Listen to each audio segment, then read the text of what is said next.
Yeah.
Well, hello there, everyone. I hope you're doing well. I generally think that you probably are. It's going to be an interesting ride tonight because we have a lot to go over, a lot to discuss, and I think it's going to be a lot that we're kind of talking through tonight. We're kind of just going to, I think, just mostly dive in. I presume we mostly need to, because I want to talk through what it means to have a postmodern president, and that I'm not being facetious when I say this. The last 48 hours have been incredible. And I mean that in the literal sense that it's been without, there's nothing in it that I would even seem to believe has happened. It's been shocking in a lot of different ways. And it's a lot to go through. And I want to upfront say just a couple of quick things. This is not necessarily even a bashing stream. This isn't even talking about a vote or this or that. The reality is we have this presidency. We have this power structure. And how we can talk about it, what we can do about it, and how we can consider it is an incredibly, incredibly important thing. Now, this stream is going to be kind of two parts. I want to talk through and make sense of stuff that have happened over the last 48 hours, last few months, to say the least, probably years. It's going to include a few things. You can see on the screen, I'm starting with TikTok, which is not a thing that happened today. It's a thing that's been going since forever. But I want to talk about it. Specifically, I want to go through how this came about, the way it's been handled for the last 24 hours. And I think some strangeness in not just Trump, because it's not just Trump, but in how media is handling everything around this, how corporations are handling it, and how narratives are being defined for us in ways we don't even consider. As we move into the next 4 years, the lessons of the last 48 hours, I think, are so fucking important for us, not to just deal with in terms of resistance or whatever the fuck that means, but in terms of actually being able to be politically effective. Because there is nothing more important than being politically effective wherever you are. So this is a stream really for everyone, not just the left, not just the right. This is talking through all of it and talking about that. The stream will go for a while. I've got a whole bunch to talk through. It's going to get into crypto. It's going to get into how crypto functions, which I'm not the world's greatest expert at, but I know a good amount inside of it. And then I want to get into and read at some point. We'll be doing a more philosophically inclined theory stream to relax, but it's going to be Bruno Latours' We Were Never Modern. So yeah, please, June, come back in a couple hours. It's fine. We'll be doing a Bruno Latour. Ultimately, this is about understanding the way narratives are being built, how structures work with us, and how the people in charge have set this tone. So with that, let's talk about some fucking TikTok. So TikTok's a fascinating little process. Ultimately, TikTok has a small amount of shares. Its parent company has a small amount of shares that are owned by a Chinese government entity. The way this functions is pretty simple. It's not just China that does this, but these are golden shares. Sometimes if you have a company or if your company is going bankrupt, the government or the firm that bails you out will buy what are called golden shares. It's important because these shares can't be diluted, and they usually also offer a really special level of control, often preventing you from selling all of your shares, often preventing you from selling to someone that they won't allow. The goal is that the person who has those golden shares is in control of very specific things. Not the company, they don't run everything, but they have very particular controls. China doesn't want ByteDance to sell TikTok to other entities. They want to be able to maintain that as what it is. There's a lot of reasons for this. I'm not going to get into the politics of it. It actually doesn't even fucking matter. As this has been going on, a lot of people have been fear-mongering about TikTok in general. It came to a head as we hit the first 3 to 4 months of the genocide in Palestine. And this genocide took a really weird turn that the media wasn't ready for, especially Biden. And it took a turn where people went, hey, it was a bad thing. As someone who is old enough to remember multiple protests against Israel when I was in my 20s, and it's been a few years, we'll just say a few years, and being one of 7 people there who were white, and everyone else spitting on you, and the things, there are protest moments that stick with me. This is one. No one wanted to hear it. I was a piece of shit. Everyone else was a piece of shit. There was no discussion on this. There just wasn't. People would roll their eyes at the very mention of Palestine as like a thing. But now we had protests. We had a huge swath of push, and Israel and its lobbying groups and the right and the Zionist sort of the larger apparatus got in order behind understanding that TikTok was a major reason for this. It stood unique because it's where the kids are at. This always is what happens. The kids are the ones doing these things. And kids, when I say kids, I mean anyone under the age of 30.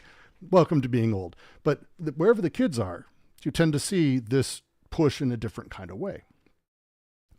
The way that this ended up taking shape was straight up banning an entire digital platform, which is genuinely without precedent and shouldn't be really a thing that's allowed in any shape or form. They couched it inside of security. Now we know this is a lie. We've known this is a lie from the beginning. But what's really great is as this got written, this law, and it got passed and Biden signed it, and then it went to the appeals court. Now there's some real particular things that happened with this. And I want to talk about the timing of things. We're going to start interweaving some conversations here. But this bill, and this is the big deal that's worth mentioning, the penalties for having a company specifically that is owned in part by a foreign agency, China. That's the setup. If you do this after a certain date, you have very particular violations and fines. The fines are, just because it's important, an entity that violates shall be subject to pay a civil penalty in the amount not to exceed the amount that results from multiplying $5,000 by the number of users within the land or maritime borders of the United States determined to have accessed, maintained, or updated a foreign adversary-controlled application as a result of such violation. So TikTok would be banned $5,000 per person who accesses it, which is obviously more money than they would make from those people. On top of that, they would also be doing data and information violations would be $500 times the number of users within that affected by this. So this is a silly amount of money. It's a silly amount of money. It's almost kind of hilarious, the amount of cash when you start talking about it, because again, no social media company has ever made $5,000 per user. That's not what they're set up for. So it's specifically written to be so insane that it's not a thing people would do in business. Two things to note. One is they can do this. They don't do this. They usually write laws that have very, very minor fines that are ultimately just the cost of doing business. But that's the second part. They clearly wanted ByteDance to sell TikTok. That's it. This was to sell TikTok. So this law passed. We didn't really know what was happening. It was going to be going up and down a whole bunch of stuff. And I kind of want to move into my favorite little fact. We're going to start talking about the TikTok CEO. Fuck, this is so upsetting to me. This is so fucking upsetting to me in general. So Donald Trump, since before becoming president and since then, has been having lots and lots and lots of guests at Mar-a-Lago. He's been doing this underneath Biden's nose with foreign leaders, pre-election even, but since the election, he's had a huge number of them show up. But it's not just foreign leaders, which is horrifying, but it's also businesses. And the number of businesses and the setup of these businesses is extraordinary. The timing of one I want to talk about. It's right here in the middle. Trump gave an invite mid-December to TikTok's CEO, Zhao to Mar-a-Lago for a meeting. This happened to be right after the U.S. Court of Appeals for the D.C. Circuit, where this was done, rejected TikTok's appeal. So the next place it's going is to the Supreme Court, staffed by people that Donald Trump put in power. And immediately after it's announced it's going to them, he offers, please come see me, come chat, let's talk, come say hi. This happened, this is, by the way, out and out corruption. This is political power undisguised. And it's a new thing, I think. It's a thing that we have in America, disguised political power. We're very good at this and very good at sort of not speaking about how power is used or how these things happen. You don't see it as brutally. It exists. Biden absolutely fucking did it. You see it across the board. Clinton did it. Fucking Gore as vice president did this. Bush's absolutely all of them did this. Reagan did this. Carter did this. It's insane. This is the thing that America does, but it's usually not avowed. It's disavowed. It's the thing we don't talk about off to the side. So to actually just say, hey, you're going to be going in front of my people really soon. Why don't you come down to my private place where the heads of Microsoft, multiple parts, heads of Apple, Walmart, Elon Musk is in all these meetings, by the way, Facebook, multiple, Jeff Bezos, everyone,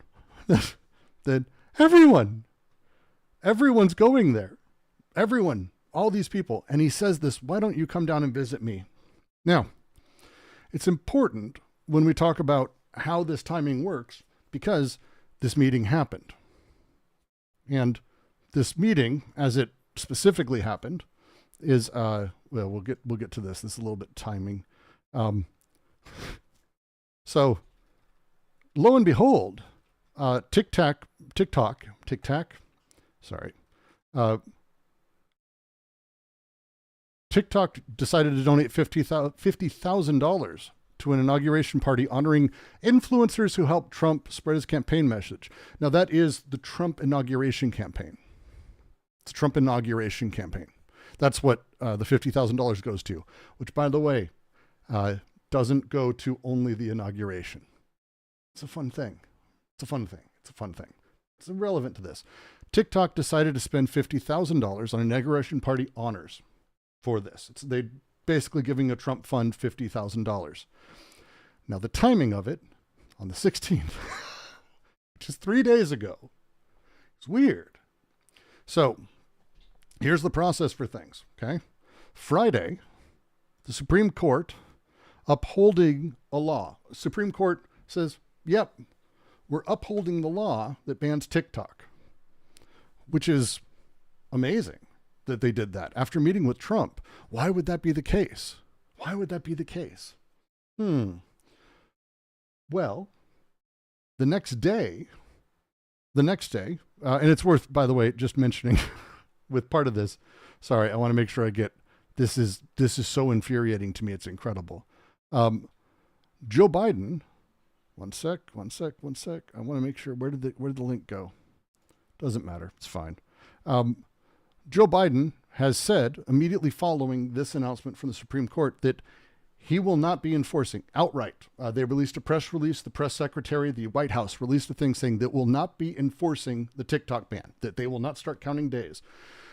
And the days of this is fascinating. Friday, the Supreme Court says this, and immediately on Sunday, early in the morning, Saturday, the next day, Biden's press release says, we're not going to do anything. It's 2 days till Trump. We're not fucking with it. You're good. Immediately following Biden saying that, TikTok put out a notice that the U.S. Supreme Court and America had banned everything. And only, they've shut down because of the ban, and if only there was changes coming for Trump. They called this out. They politically called this out to every single user who went to their page. Every single fucking one. And then the next day, Trump's not president yet. The next day, they send out a note thanking President Trump. Thank you so much for unbanning. We believe we are safe. We believe you've done more. As a result of President Trump's efforts, TikTok is back in the U.S. Trump's not president. There's nothing that happened. There's nothing that happened. Let's talk about the material realities of the TikTok ban. It's nothing. Nothing. There's nothing that happened. My God, Shrek. Good Lord. Shrek the Third. Thank you so much for the 10 memberships. There's nothing. It's really important to understand that nothing happened here. Nothing. So when we're talking about the realities of any of these situations, there's nothing. Nothing happened. Nothing actually happened here. What did happen was that in that time frame, TikTok and President Trump met. TikTok gave them money. Trump gave the word. They decided to do this, maybe at the behest of Trump, maybe at the behest of his press group, knowing it would be great press. So that way people can run around, as they've been saying that they would be doing, and say, look at that, a peace agreement. Did the peace agreement happen? Peace agreement? How's that going? Trump is going to bring peace to the Middle East and bring us back TikTok and remove the ban. Did he do those things? Did he do anything? He didn't have anything to do with the negotiations. It's the same negotiations. Nothing enforced, nothing pushed. We don't know. He's not president. He didn't do anything materially. Nothing with the TikTok ban was done. Nothing happened. But the press across the board is talking about absolutely how this was basically fixed. The way that it deals with everything, the way it's dealing with everything, the way it's set up, everything is being reported as if Trump did this. Thanks to Trump, thanks to Trump, thanks to Trump. But nothing changed. The law didn't change. President Trump isn't there yet. Biden's the one who said he wouldn't be enforcing. It's kind of amazing that way. It's kind of amazing. So what's the setup? How do laws necessarily even work anymore? How do meaningful things happen? Well, they don't. A mark of modernism, when we talk about modernism as a thing, is the idea of consistent narratives. We'll be getting to Latours' critique, but we'll be getting to this. There is the idea of a modernist world where you have a narrative. The world of postmodernism is that there is none. There is no way we can have a narrative, and that we need to blast that apart. That there is no way for us to have a single point of truth. This is the first time that you've seen a postmodern reality hitting the presidency. This is just no power being exercised, no laws actually underway, no enforcement actions being taken across the board. None of these things. None of these things. And that's it. It counts. It still counts. It's fascinating. It's to that end, because we're talking about, to me, the reality of crypto. Crypto is a fucking fascinating thing. I have a lot of mixed opinions on this, but the very short version is we saw our president, right before he jumps in to the world of the White House, put out a meme coin. Now, let's talk about what a meme coin is. I've got the graph up so you can see it. Meme coins on crypto. And there's a lot of projects in crypto that are, and if you want, we can talk about all the interesting ones. A hollow chain is a fascinating project that is like a decentralized ledger, but it's actually a database management system that's completely decentralized, which is great for web development in some very particular ways. There's cool tech. We're not talking about tech. We're not talking about fucking tech. We're talking about finance and a particular type of finance work. We're talking about Ponzi schemes. There's Ponzi schemes. Meme coins are Ponzi schemes. Now, how it works is pretty simple overall, and I'm going to give you a little bit of a primer on how this works. I'm going to go create a Brooks coin. I'm not going to do this. Just follow me, okay? But I'm going to create a Brooks coin. I put in a handful of dollars towards it, and I put it on a bonding curve.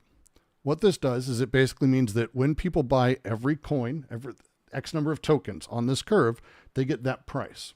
And it's supposed to allow people to have like a nice, safe start. So that way you can jump in early. And if you decide to sell before the bonding curve's done, you kind of get your money back. It's not terrible. It's this bonding curve. It sets you up in that way.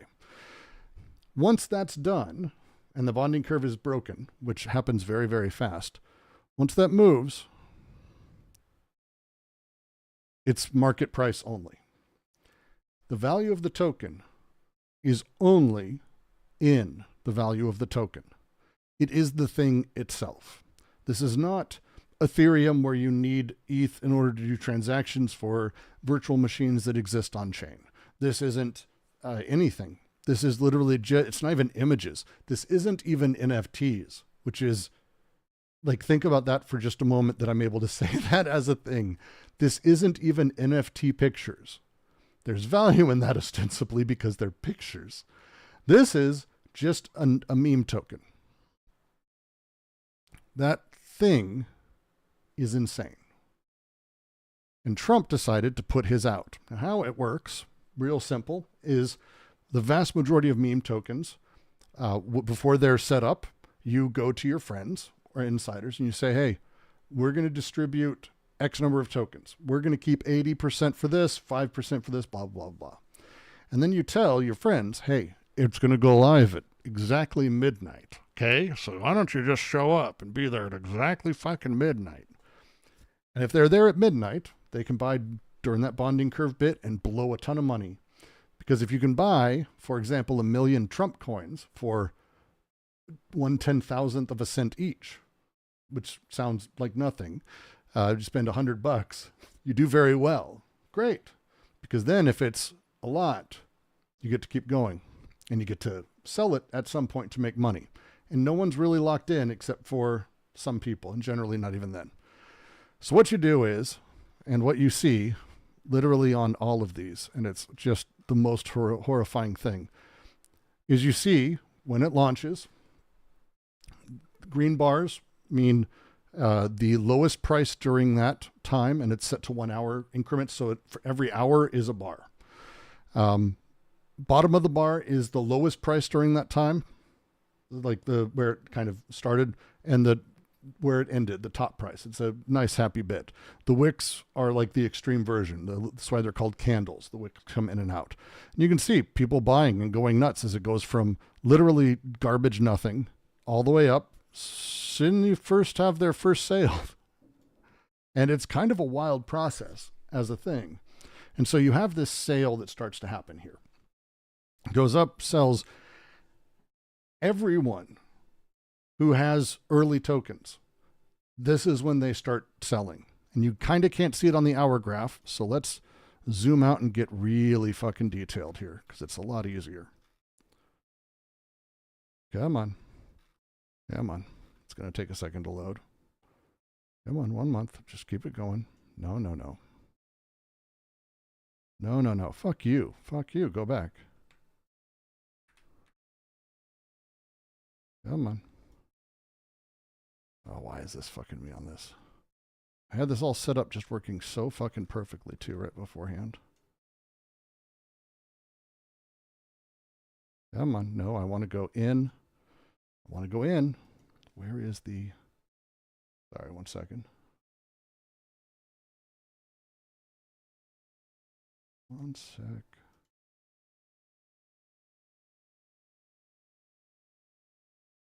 It's okay. No, I don't want that full. Then we need the sidebar open. Why is the sidebar not show? You're hiding. That's why. Oop and oop. God, what a shit website. Okay. Doesn't matter. This doesn't even matter. So here's, I'm not going to be able to zoom in. I don't know why. Let me see if I can, fuck, this will frustrate me if I don't get a chance to actually show you. It'll get weird and very particular, sorry. Because it's going to be a lot more info on the page than you probably want. All right, we zoom in. We were able to actually start seeing the dips and the falls and the setup of the entire thing. We kind of have to go way fucking back in order to get there.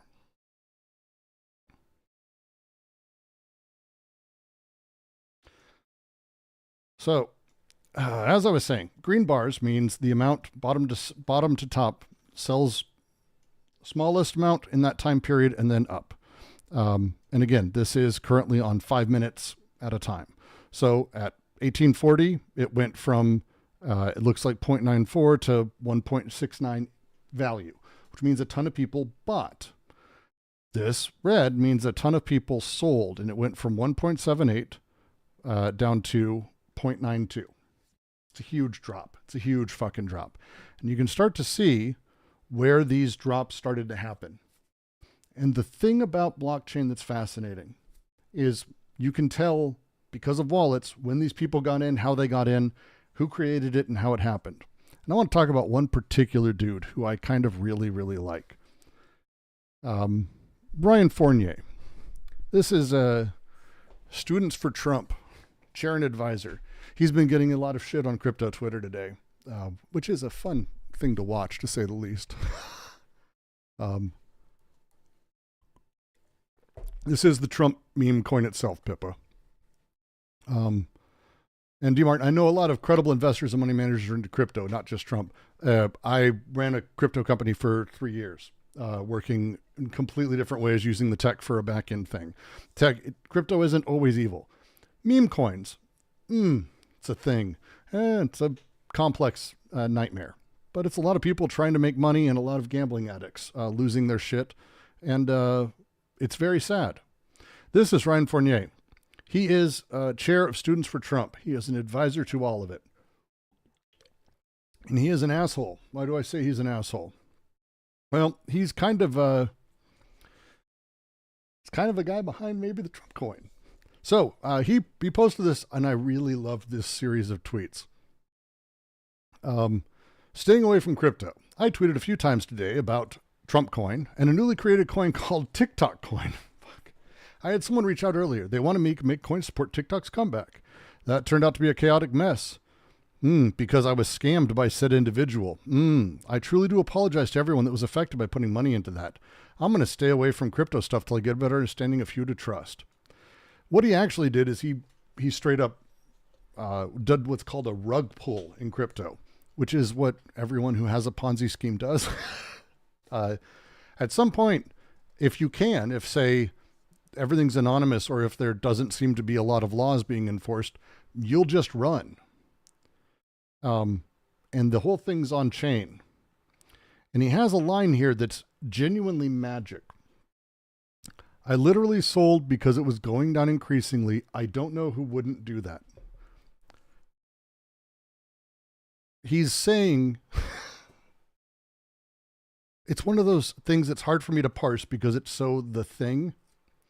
If I make a token and a whole bunch of people buy into it, but then it starts losing money, the thing you're not supposed to do in crypto is if you're the one who made it, you're supposed to go down with the ship a little bit, right? Like that's the way they talk about it. That's the narrative rule that has existed that they speak of. It doesn't exist in the real world. So we have rug pulls. He literally is saying, it was losing value. I wanted to get all of my money out. How much money might you want to say? One sec. Boop, boop, boop, boop, boop. I really like this. Where's it at? A lot of money. And this is a lot of money, by the way, but it's not as much as you think. This is actually funnier in a weird way. So first off, he made $19 million. That's how much he had in the token. $19 million in his account from this. The value went up in that amount of time 18,000%. Just do you understand that? It's not a lot of tax. Don't worry, Chode. Don't worry, Chode. This is actually funnier than you think because he's not a crypto person natively, or a stock person, or apparently a person who understands any concept in finance, or mathematics and calculus, or really anything. Let's say you have $19 million in a commodity or in anything. Do you sell it all at once if you have a huge amount in it? No. If you sell it all at once, you destroy the value of the thing you're selling, especially when the entire system is deeply automated like it is. So actually what you're seeing here is, and if you go to the Soul Scan, we're not going to do that. It's too dry. But he sold $19 million worth of the token for around $800,000.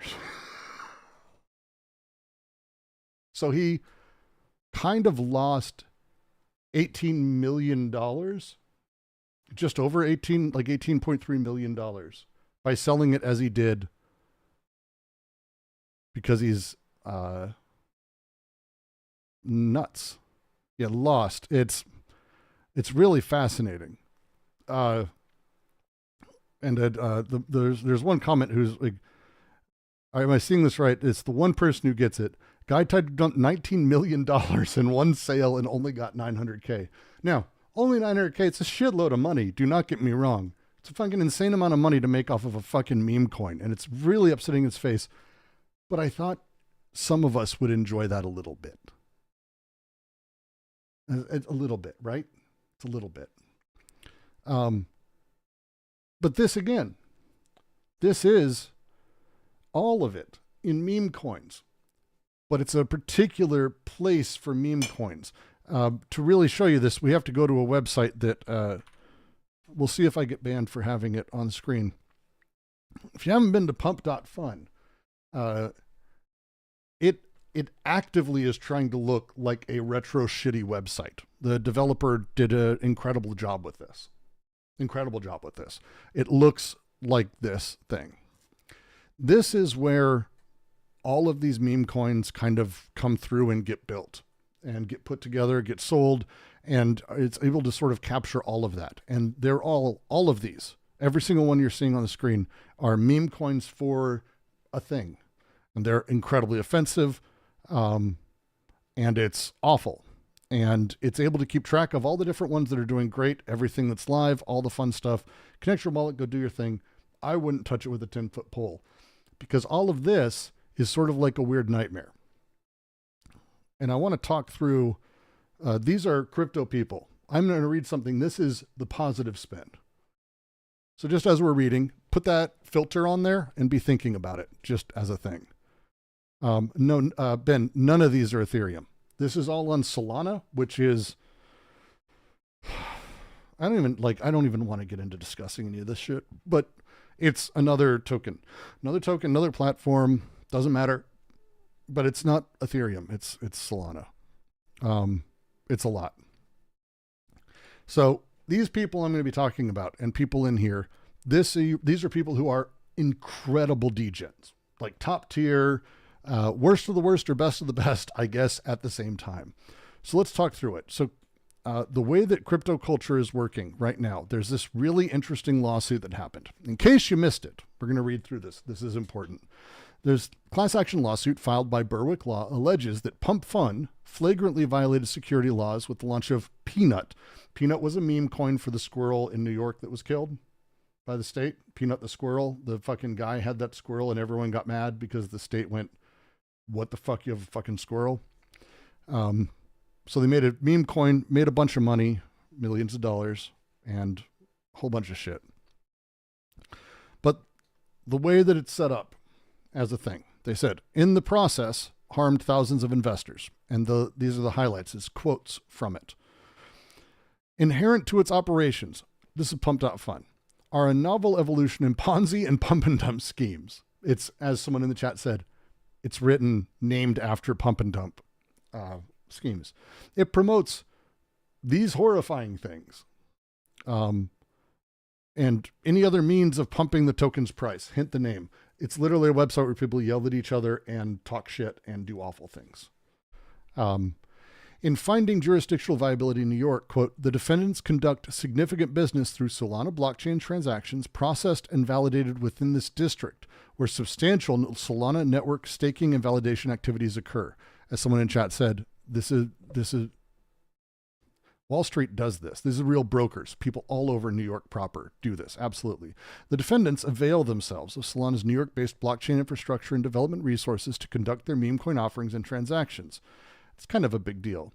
And the complaint goes on to argue that Peanut was an unregistered security meeting the Howey test requirements launched by Pump. No.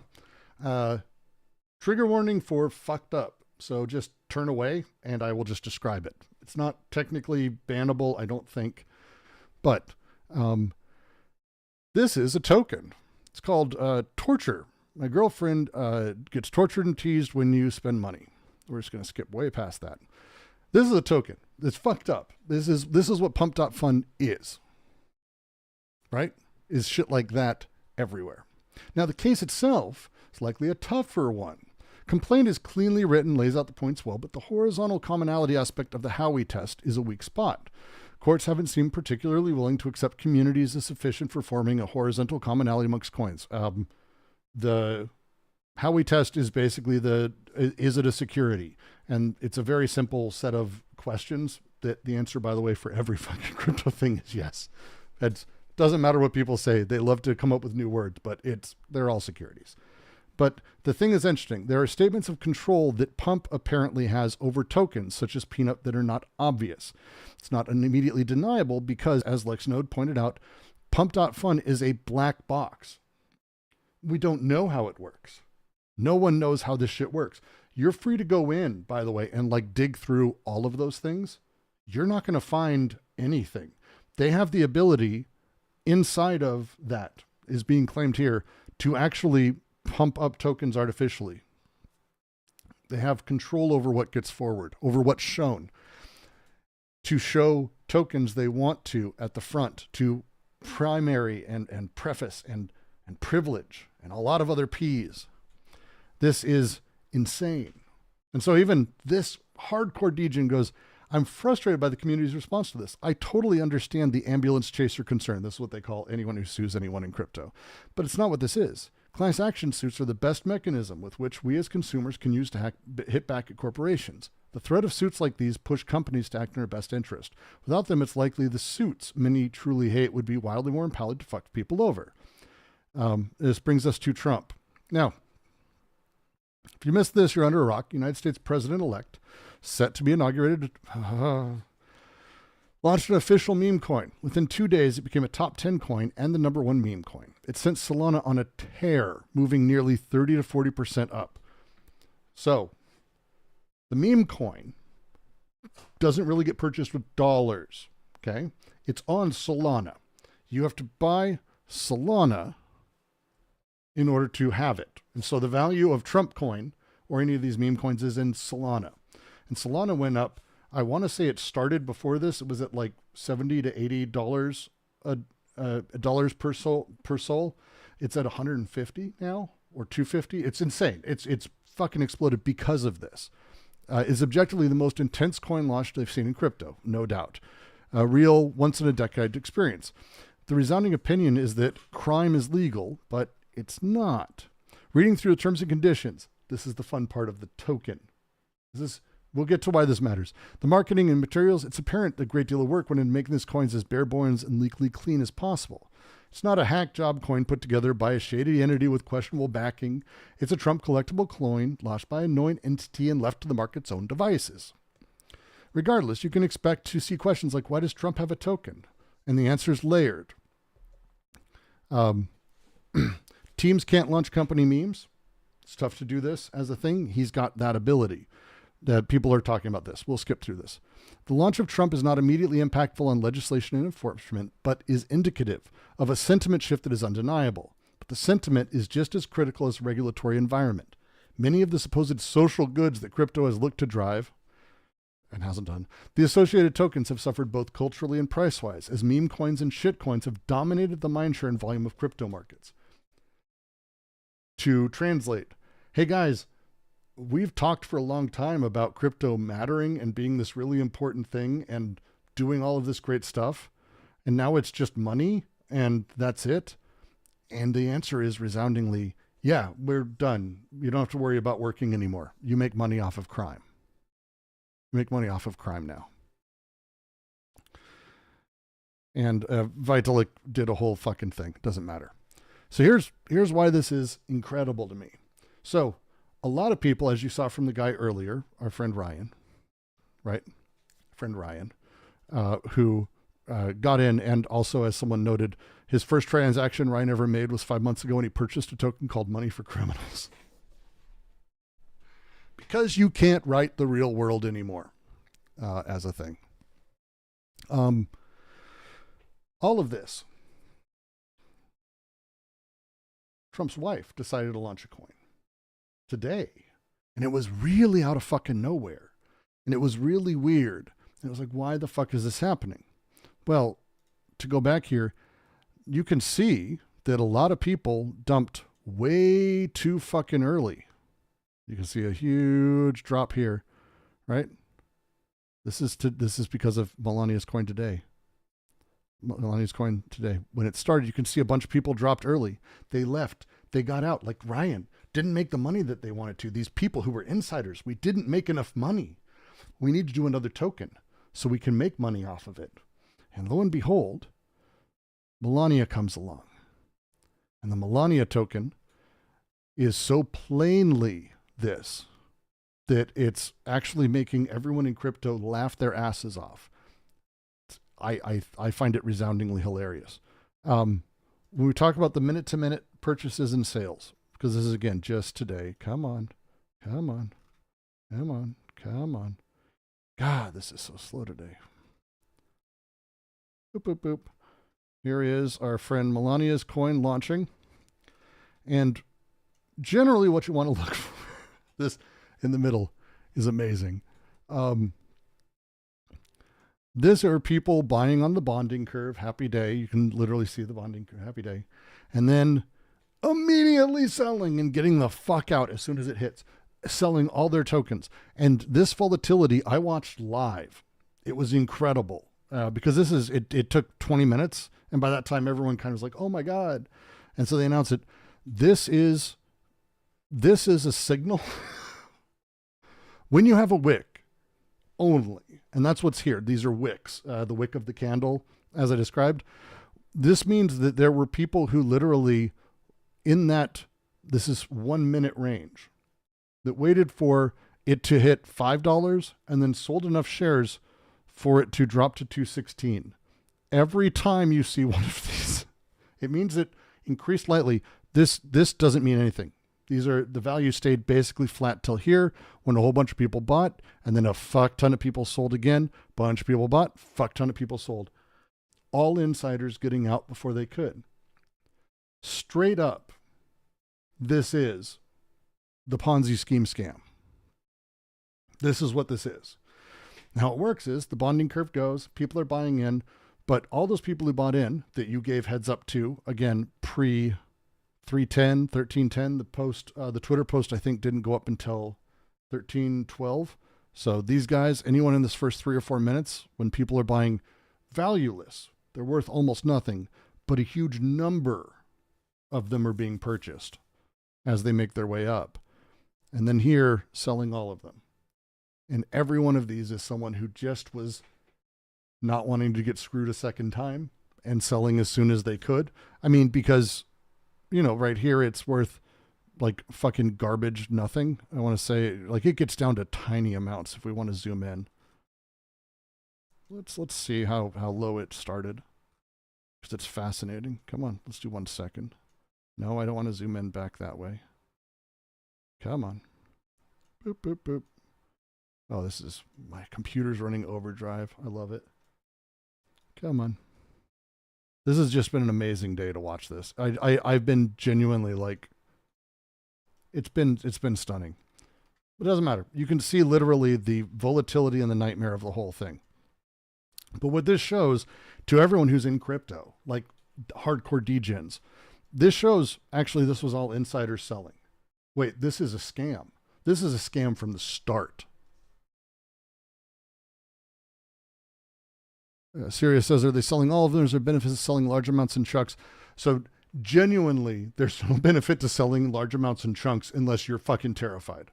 So if you have stock in Apple, let's say Mark Zuckerberg decides to sell all of his stock in Facebook in one go, it would destroy the value of the stock because there's not that much demand for it in simple terms. I'm oversimplifying, but every time someone buys, they're buying it. Oh, well, wait, people are selling. Other people will start selling. So that means that there's a downward pressure on the price consistently. And as that downward pressure increases with every single one sold, no one buys them in just a thing. There isn't a monster out there that's like, give me shares and just buys. Oh, it's worth $20,000.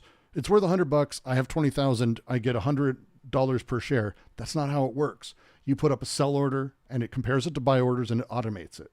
And that pressure goes down and it drops the price precipitously if you do a ton at once. It is in nobody's interest unless you are literally rug pulling to sell everything at once. And that's the signal. That's the signal. That's how you know, oh fuck, this is a goddamn scam. Now, people don't know, and then other people get out, and other people, and this slowly goes up until we hit wherever the fuck it is now.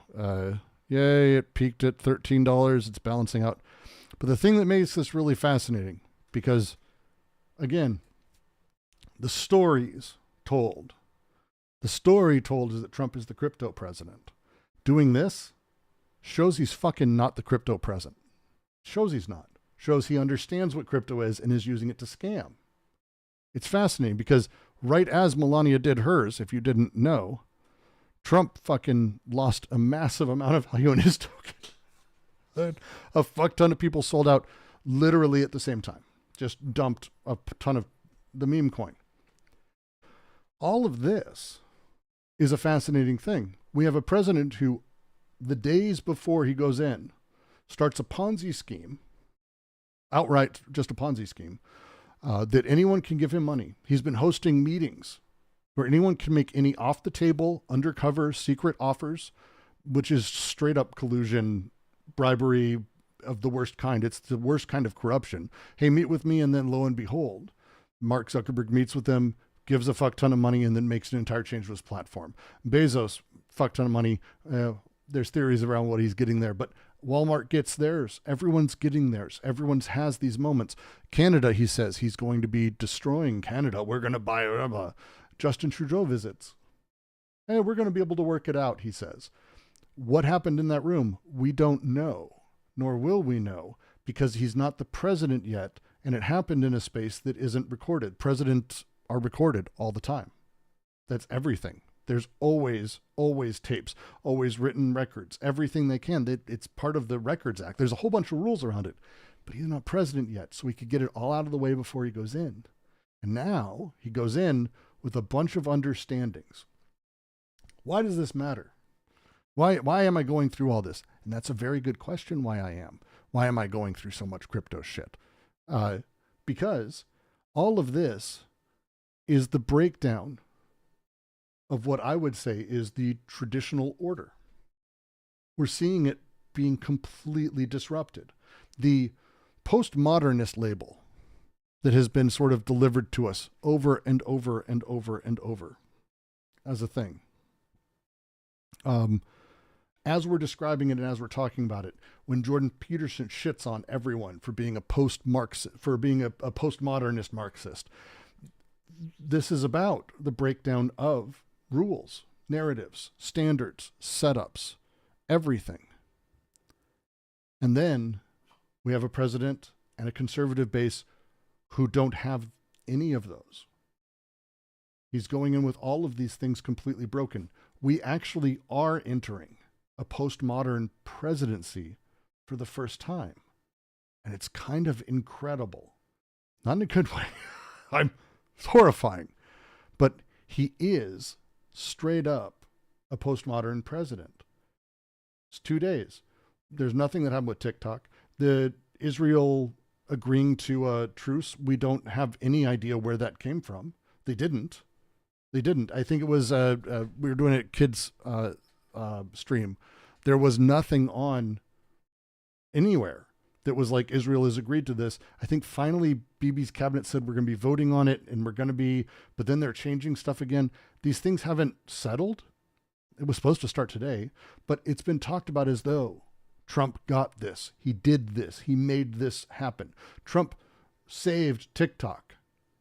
Trump launched a meme coin to show crypto. All of these things, the need for us as we go forward is to understand that all of these things that are being parroted by liberal media, conservative media alike, across the board, 100% across the board, that none of it can be taken as anything but silliness. All of it is garbage. All of it is lies. And it's weird to get to that point, but we have to understand that. There's no more mainstream media. There's no more anything that's telling us what is happening, how things are going, because they're disconnected themselves. They're not looking up or going for primary sources on any of it. There's no second steps. They're reporting as quickly as they need to be survivable on social media, and that's it. So it's all as quick as possible, all spreading as fast as possible, and no criticism, no critique, no secondary judgment. It's over. So when Trump says, I'm going to invade Greenland, I'm going to buy Greenland, we're going to take Canada, any of these things, he may have said it. Doesn't matter. He'll say a million things. The story behind it doesn't even exist. There is nothing there, and there hasn't been. So how do we, and this is a question that's outstanding for me, that I would love to spend time interrogating with people. How do we find out what's actually happening? I know he never said to invade Greenland, buy Greenland. He talked about military options for Canada, I think. It doesn't matter. It doesn't matter. I appreciate it, Tom. Trust me, I appreciate it. But it doesn't matter because none of it was accurate in any capacity, in any way. None of this has been in any way. We've stepped through a veil, and the president took us there. Biden is a president of, what, Tom? What? Sorry, what's Tom saying? They have great resources and strategic location. It doesn't even matter. We've been talking about buying Greenland for fucking 100 years. One, it's not new. Two, it doesn't matter. It doesn't matter. So we come to like the last part of this that I think is really, really important. And it's understanding what it means when we talk about, and it's I think the part that matters, I don't know, the most is how to sort of talk about any of these things. Because when we're sitting here and we're having a conversation, we're saying, hey, we need to be able to fight back. We need to be able to do something. We need to be able to protest. We need to be able to care. None of this matters because it's not things, it's all things that we could protest. It's all things we could do something about, but none of it matters because none of it will happen. The ability for us to actually see things happening, to actually know what to materially protest against, to materially attack, that isn't a thing anymore. So Tom, we could have all the debates if we want about Greenland. That's great. That's fantastic. There's nothing there to have a discussion on. There's nothing there to have a discussion on. It's not a debate about whether or not to do it. For us, we don't have any power. We don't set up. We do nothing with this.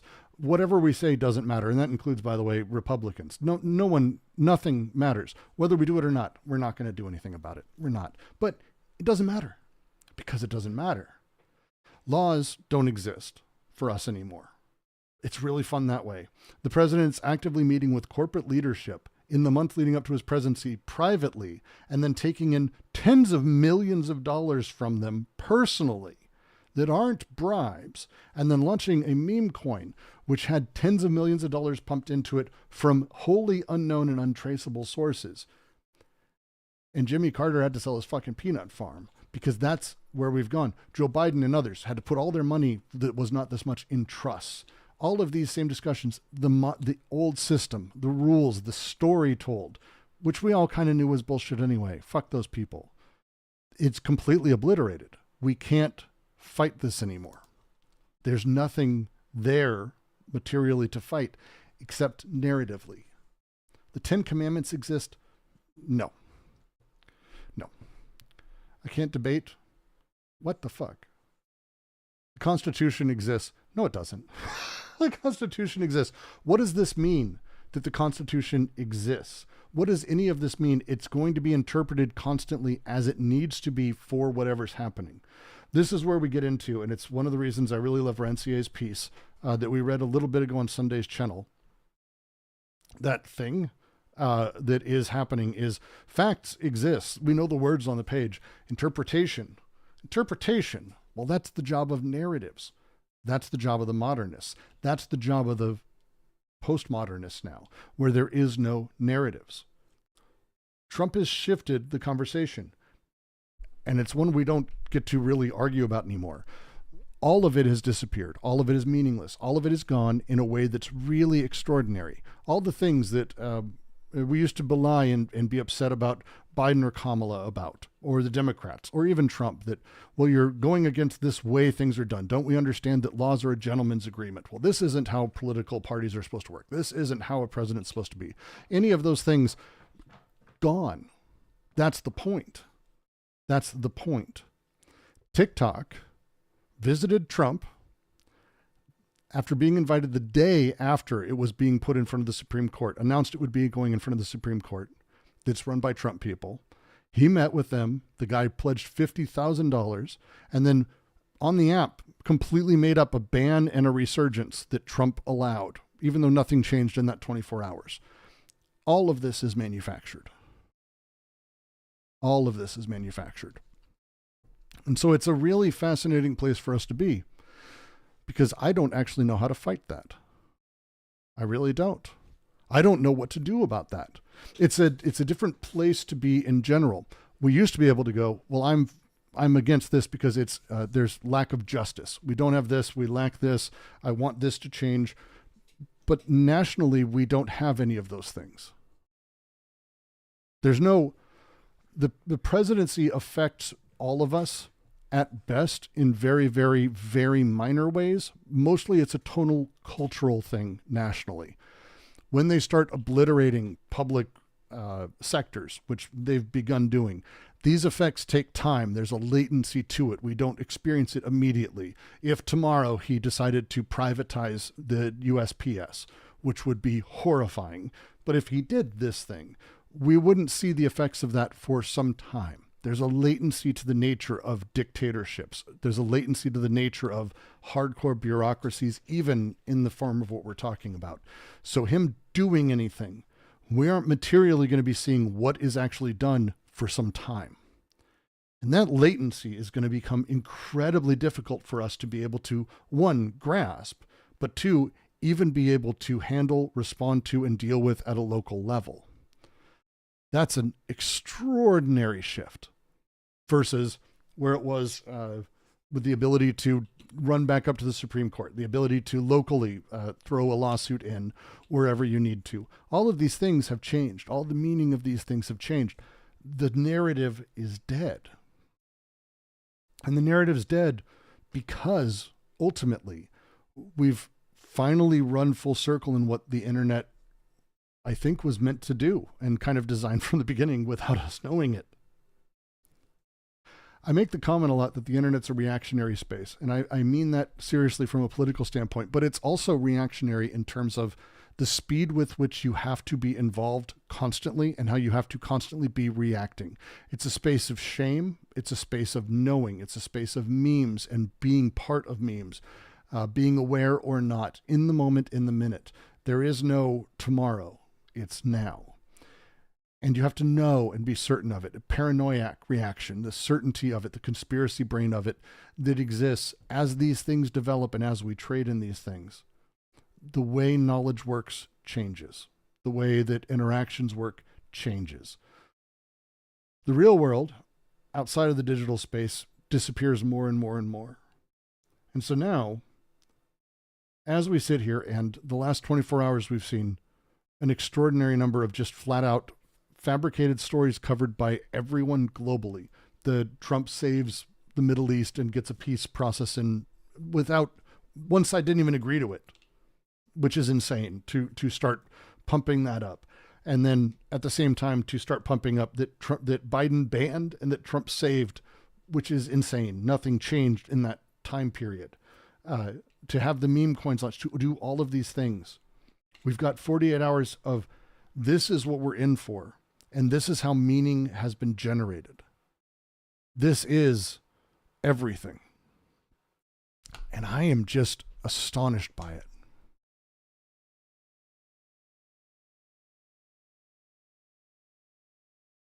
I'm just astonished by it.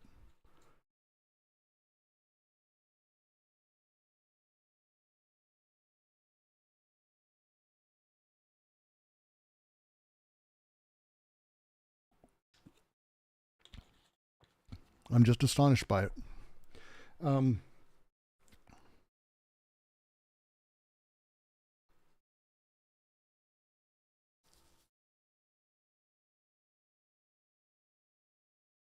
Have fun in the Renaissance.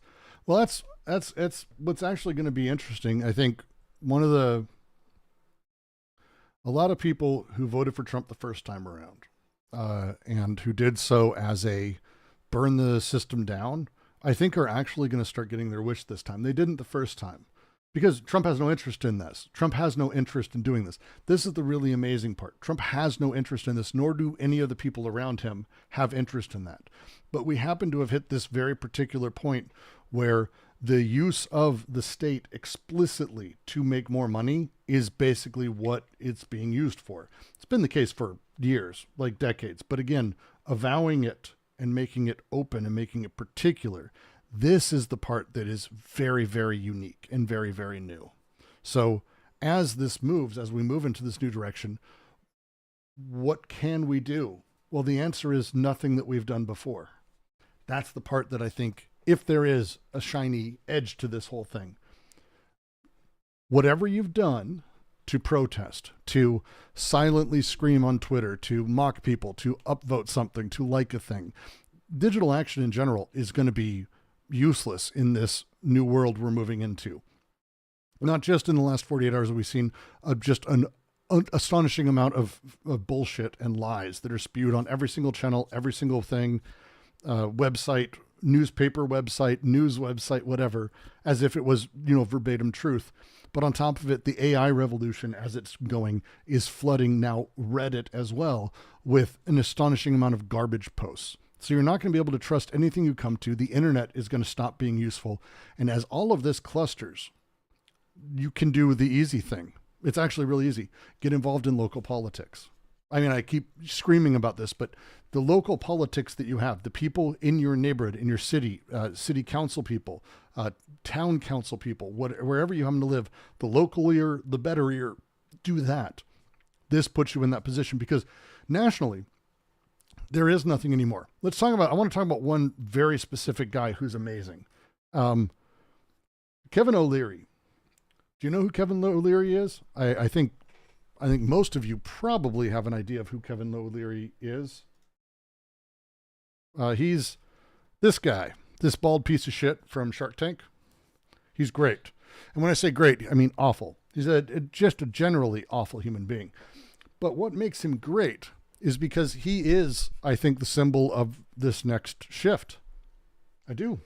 And he's been taking to the stage, and they've been giving him on every fucking news show. They love having him on because he's this business guy. And he says, because Amazon, Apple, Google, Netflix, leaders of America's most well-known companies have been flocking to Mar-a-Lago to meet with President-elect Trump for two main reasons. One, it's a phenomenal platform to Trump. Everybody knows he's pro-business. But as far as those CEOs, there's two things they care about. He said, they know that with certainty, tax rates probably stay at 21%.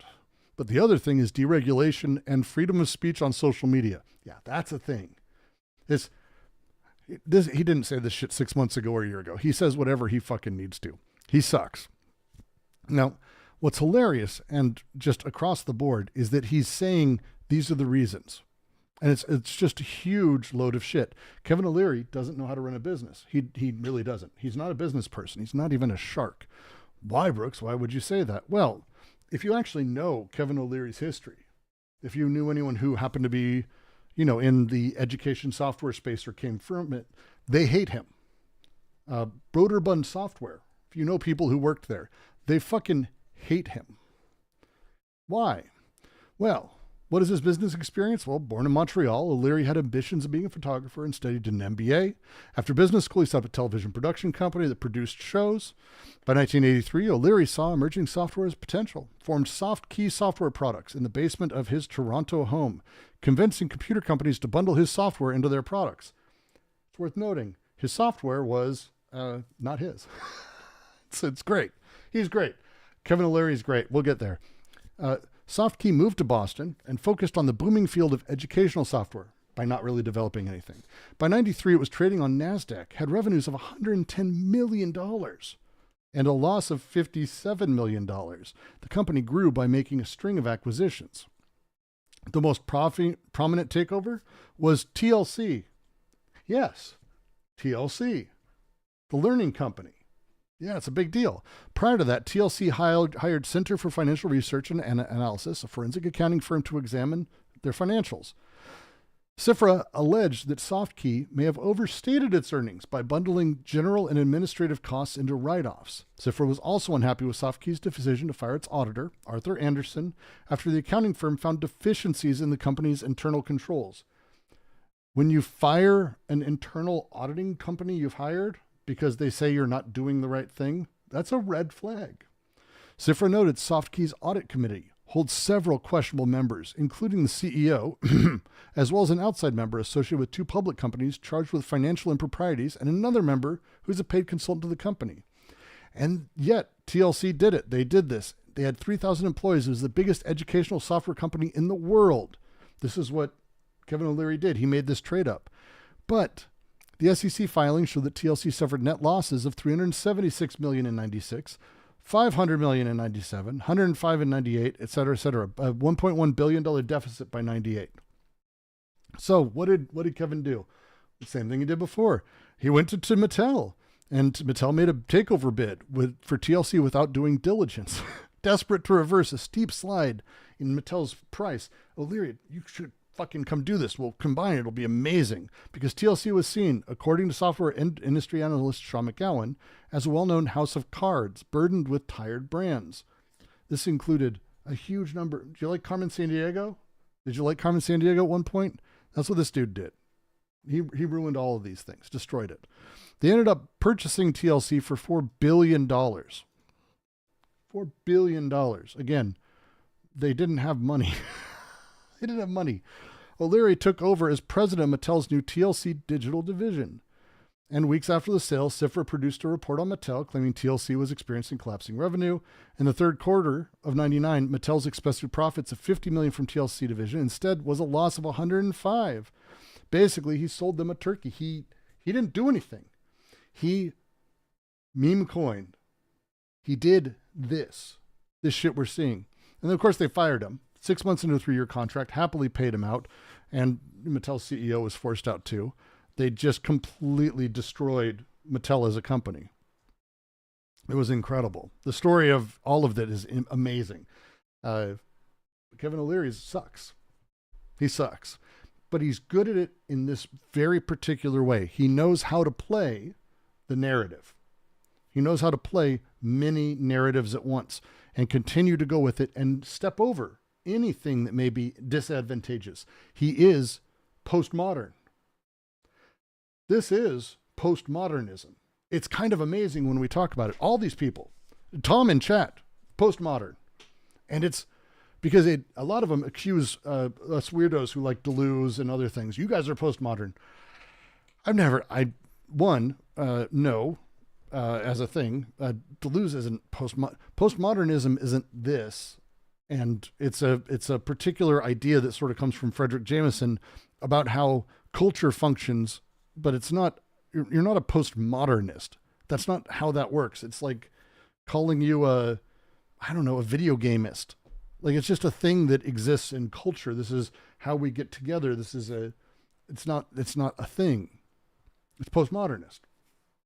And the reason it's awesome to hear this finally make this rounds of Kevin Leary and all these guys make this move is because it gives us a chance to actually reassess and realize the old tools, all of them, all of the old tools for resisting, all of the old tools for fighting back, all of the old tools for doing anything the Democrats have ever done.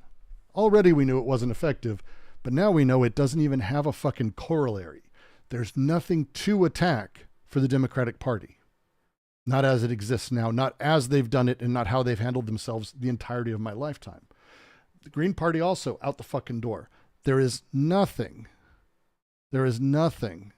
here that you can actually attack. Not in the traditional ways. We need new weapons. We need new concepts. We need new bricks to be thrown through windows, as Deleuze would say. This is the part that's amazing. Sirius says, it seems kind of similar to how people say transness is transgenderism, to shift it into an ideology. We're making a really weird move where narratives are going to be as they need to be. And again, I don't think any of this is intentional, but here we are. There's no way to fight any of this in the traditional ways. Reporting it to anyone, investigative journalist piece that pops the top off. Right? Pops the top off. No, that's what they used to do in the past. It's what they did with, oh my God, Bill Clinton did this. Can you believe it? Oh my God, can you believe this? But again, my entire lifetime, Constitution doesn't matter. Ollie North committed high treason. No one gives a shit. Like, we don't give a fuck about anything. Power matters. Power's always been what matters. And the people in politics have known this. So for us, what do we do? Something new. That's what it means. It means we have new things that we've got to figure out what to do, new ways that we need to talk about organizing, new ways we talk about talking about talking alone. If I talk about go meet your local DSA and you can join in a write-in candidacy, you can do a petition to get something on. No one cares. No one's going to care. It's not going to matter. We're beyond these things. How do we fight? Give me something new. Give me something new. That's all that matters. Give me something fucking new. Number one thing new. It's the same thing. I'm going to say it again. Do you want the broken record that is Brooks? Get involved in your local politics. That's it. Get involved in your local politics. And we need to find a way to talk about local politics as if it matters to all of us. So that way we can, one, feel the energy of other people, even though they're not with us because they're not local to us. Find ways to deal with things locally. And Tom, I'm going to agree with you here. Don't worry. Don't worry. Do things in your local community. Community gardens, absolutely the number one thing you can find time to do. And there's lots of really cool ways to do that. Meet people. Talk to people. Find out what's happening locally. Because the fun part about these large meta-narratives that are being played and how they're being done, they only work at the top level. Like if you've got like international politics, right, as a thing. And then you've got like regional, state, city, town, sort of.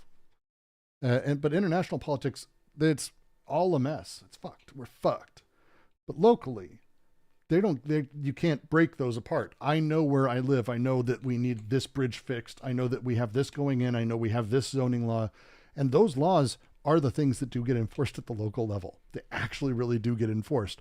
The national ones, no one cares. No one cares anymore. No one gives a fuck anymore. Be ready for them to enforce them over the course of the next 4 years, but no one gives a fuck. It's just not a thing as a thing. So, local. Number one. But beyond that, we've got new tactics across the board we need to find. We just got to find tons of new tactics. And I don't have a solution for that. But I know it's time. And it's kind of, it's got to be done. So you can sit and complain. I'll end here and then we'll get to some Latours, because I do want to get to Latours because I think it's a fun read for this. And I think it's an important, as we talk about the shift we're making about how we're avowing the change. But the sort of last little thing is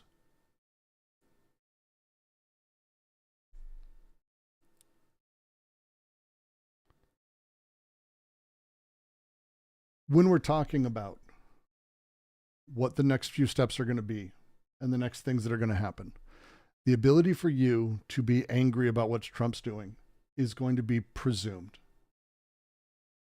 It's not interesting. It's not interesting to be angry about Trump. It's just not. It's not interesting to be angry about the pump and dump schemes or the crimes, the obvious grift, the obvious graft, the obvious lies, the obvious corporation and oligarchy that's being set up around us, and the lies told by all these people. Elon Musk and the hilarious way that his world has been completely shown to be an utter total lie. And everyone's laughing at him for being a person who lies about video games. This doesn't matter. It doesn't materially change anything. Everyone can laugh at him. He doesn't give a fuck. None of these things fucking matter.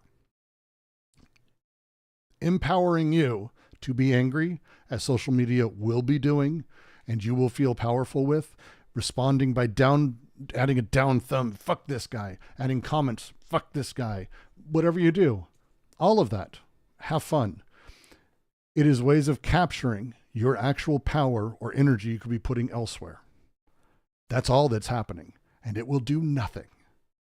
It is the most ineffective thing that exists in the world. It is castration digitally. Period. Period. If you want to do something about this, start trying to do something. I don't have an answer of what it is. Anything is the answer. And there are lots of opportunities out there to do various levels of things. Lots of levels of things. And everyone's going to have their own way of responding. But doing something, instead of just complaining, instead of laughing about hypocrisy, feeling so special that you aren't as dumb as these people, that's fine. As they're slowly taking apart the country bit by bit, they will be very sad that you don't think they're doing a good job when they do it. I'm sure.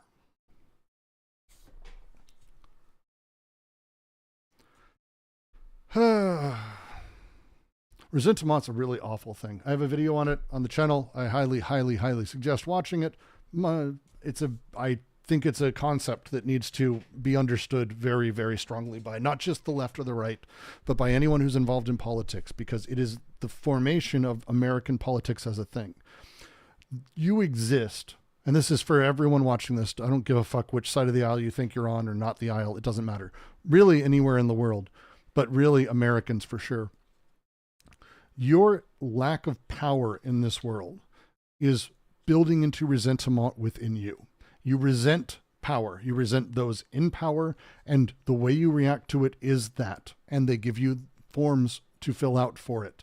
It is the same when you're on a Twitter rant or you're posting in a YouTube channel. It's the same as filling out a complaint form. And it makes you think something's going somewhere, but ultimately it's all going in the trash because no one gives a fuck as they continue to do what they're doing. Biden continued to do what he was doing despite not even being someone who was mentally even in existence. I'm not even sure if Biden had subjectivity at the end there. I think he and Reagan both shared a lot, I think, in the ending of their presidency. I really do. And we're going to have a long 4 years as that same thing visits on someone else. Doesn't matter to any of them, though. They're in power. They have it. They control things. They have capital. They have money. They have power. They have international power. And you sitting there being angry as 1 in 5 people in America, 1 in 5 children in America is food insecure. As a huge amount of children exist under the poverty line in America.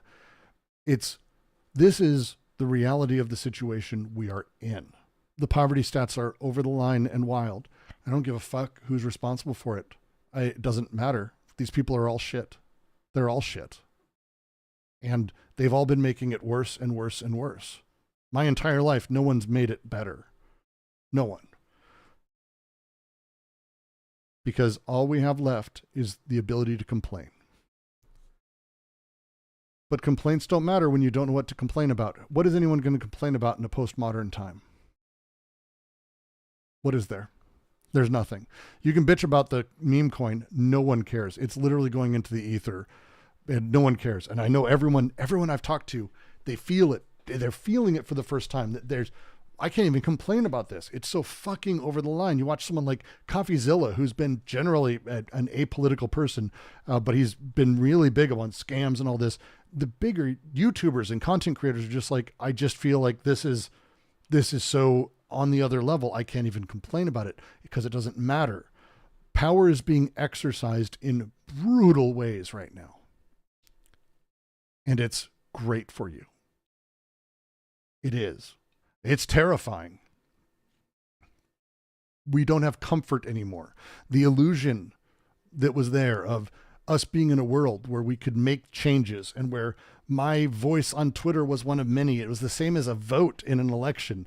It wasn't. It never has been. My complaining or my ability to be with 20 people on a stream and complain about things made me feel better, but did it do anything? No, it fucking didn't do anything. Larger things did things. Material conditions of the world produced the situation we're in.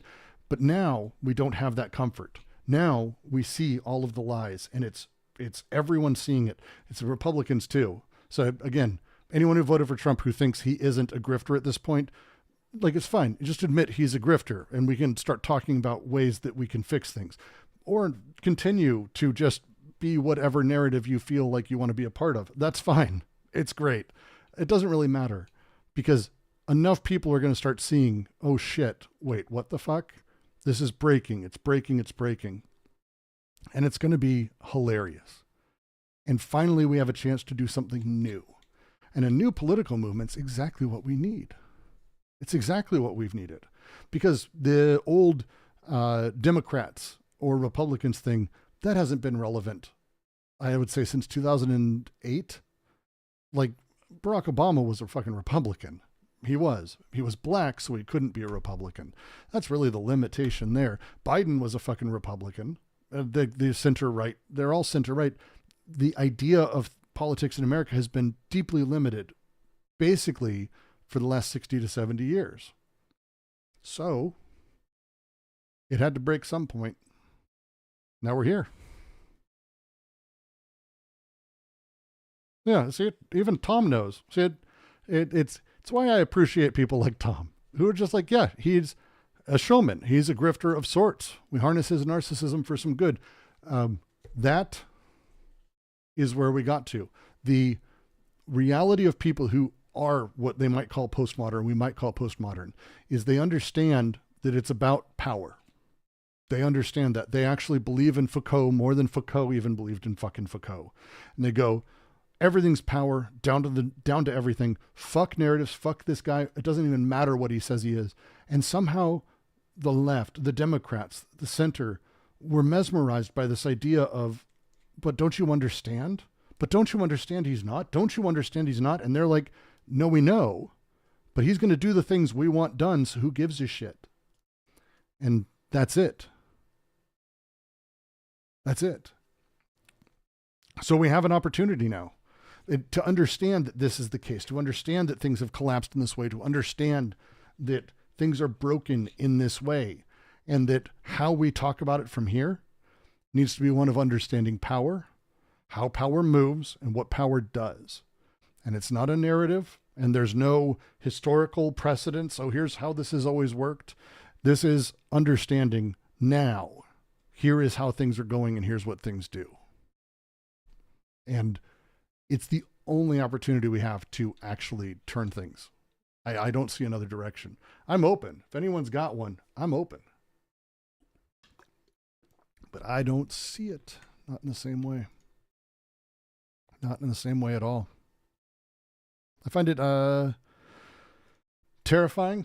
I find it hopeful. I find it interesting. And I find it awful. All at once.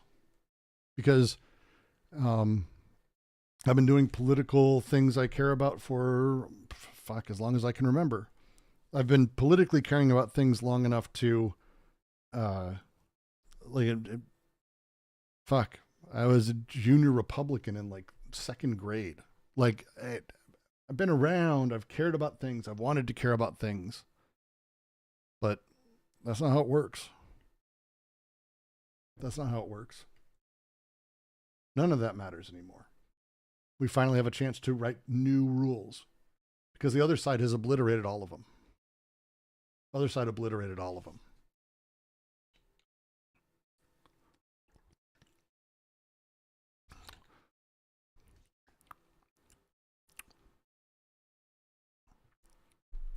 We'll get there.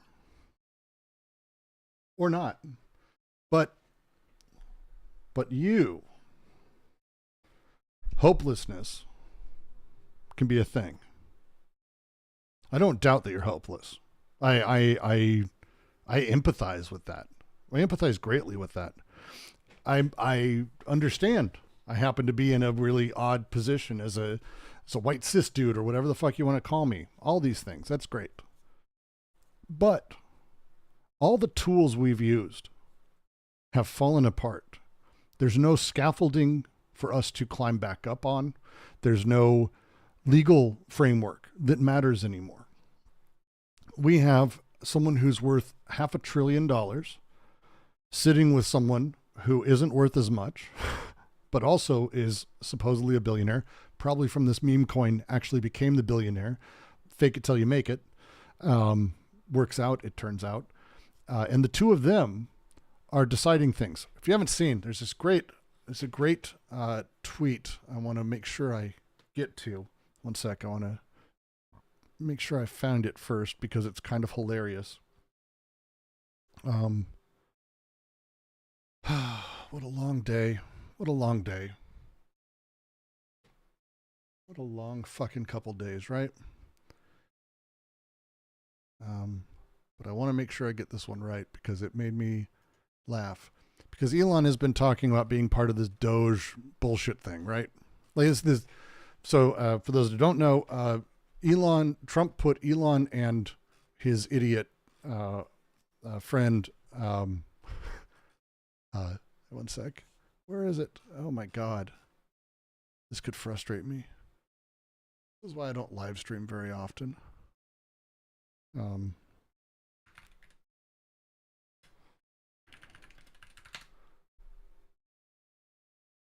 sec.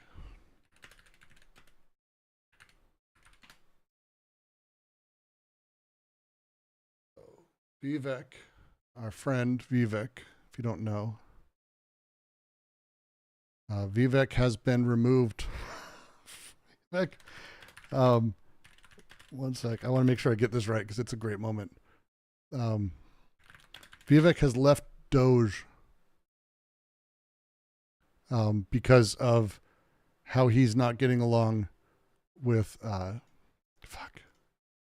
One sec. Where the fuck did I put this? Doge.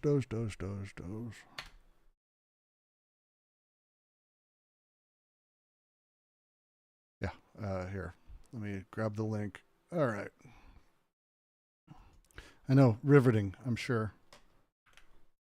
Riveting. Yep, and there we go. Vivek has decided to, is expected to leave Doge. Isn't that just horrifying? Oh my. So this was intended to be an outside government group. So the idea was that there'd be a private citizen group made up of like finance assholes who are ultimately kind of in charge of X, Y, or Z or doing X, Y, or Z when it comes to like, how efficient is this group? Who should be fired from this group? Blah, blah, blah. But we've known for a while, Vivek, because of a handful of things he's recently said, that's literally in opposition to everything else Elon and others are saying. Because there's that fight over the visas and a whole bunch of stuff as a thing. Tom, don't ask why everyone's mad. Quit provoking. Okay? Quit provoking.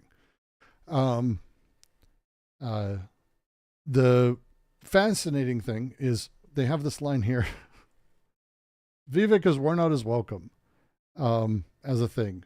And it's been said that he's basically there's only one person who's in it. We're not as welcome with Elon Musk. So now we have Doge, which is Elon. That's it.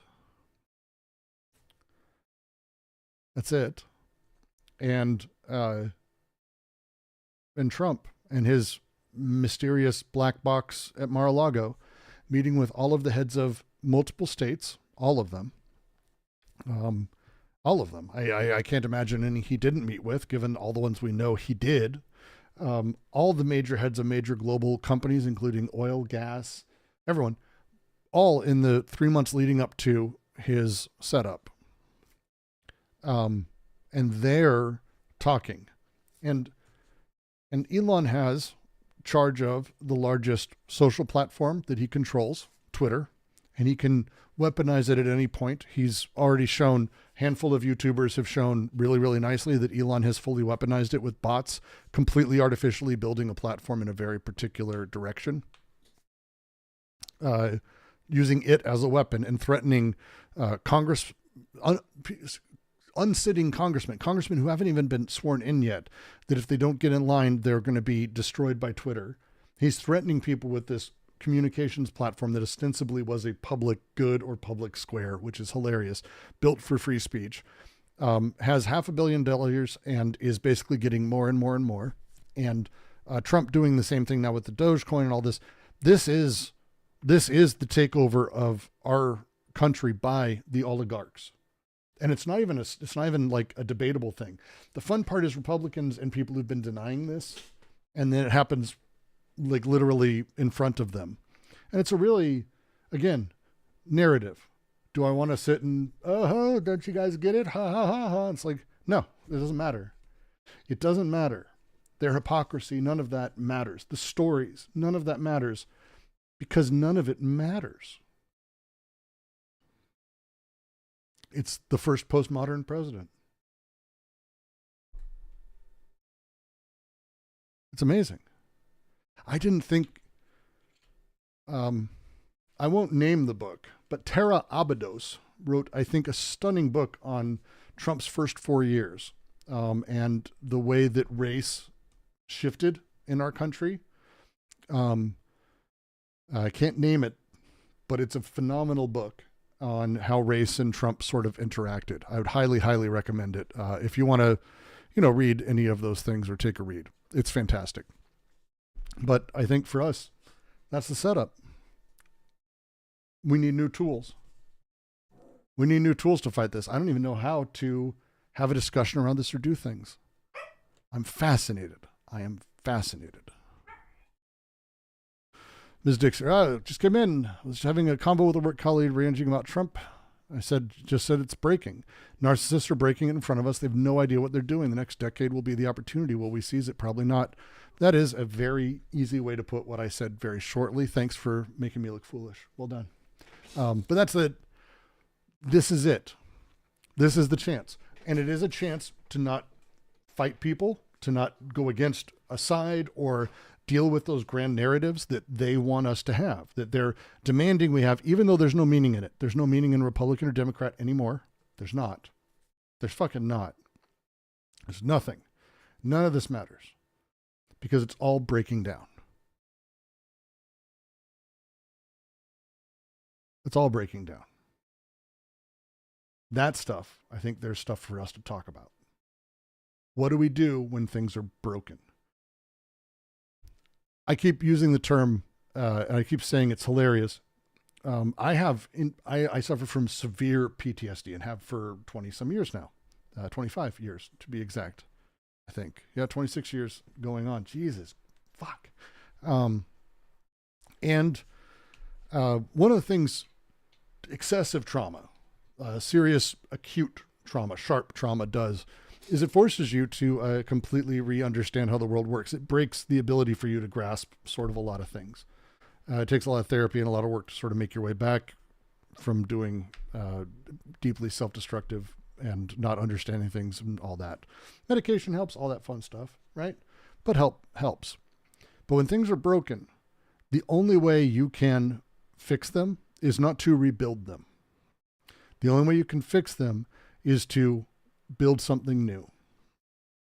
And it's one of the things that a lot of people in therapy don't realize, and a lot of therapists try to work people over and really get them to understand. When something's broken, you don't try to rebuild, you build something new. We have this idea that when we are hurt or when the world's broken, that it is shattered, that it and us, that we are one and the same, that it's broken, and that this thing needs to be rebuilt or we can't move forward. But that's the thing. All of it is ultimately ideality. All of it is things that we've decided work the way that they work. And the ability for us to build something new is waiting. The ability for us to build something new is waiting. We just got to do it. There's a lot there. There's a lot of opportunities there. There's a lot of tools for us to do it. And it's amazing. DeathCon says post-Oedipal politics. Sadly, no. This is one of the things. It's not to go too deep into theory before I dive into Latours, because it's a different direction. But anti-oedipus actually is about this happening and how it works. Trump and racism. Oh,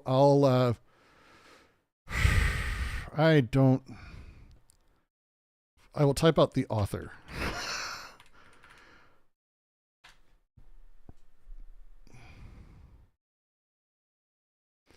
Tara Abados,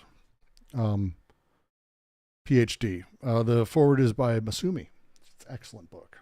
And it is, again, not a book you should take on an airplane, would be how I'd gauge it. But the breakdowns are things that, one, never existed anyway. They're delusions. They're shared large-scale delusions of how things work. The social codes of old are gone, and we're replacing them with, instead, this sort of axiomatizing nature of capitalism that builds things and then makes us think that they came from above. because of the way that, the unity of state creates narrative meaning in that sense, in modernist type sense. So their argument would be, and I tend to side with it, I still side with it, that it's not about saying, oh, we're post-Oedipal. No, it's understanding that finally where we're at is that the delusion, the shared fantasy that we had a government of representatives who did things by law or wrote laws or how that works, that delusion has cracks in it, if not being shattered pretty significantly. That thing means that we have new room. That means we have new room.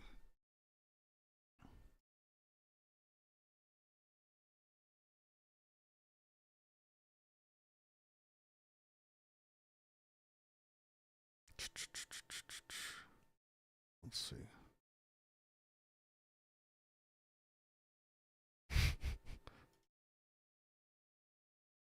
Wig, got to be careful. I know you're typing to reply to them, and it's one of the fun things about being a moderator. Relax, Tom. That wasn't intentional. You can retype it if you want. That's funny, though. That made me laugh a little bit. You guys got to relax. Fucking chatters.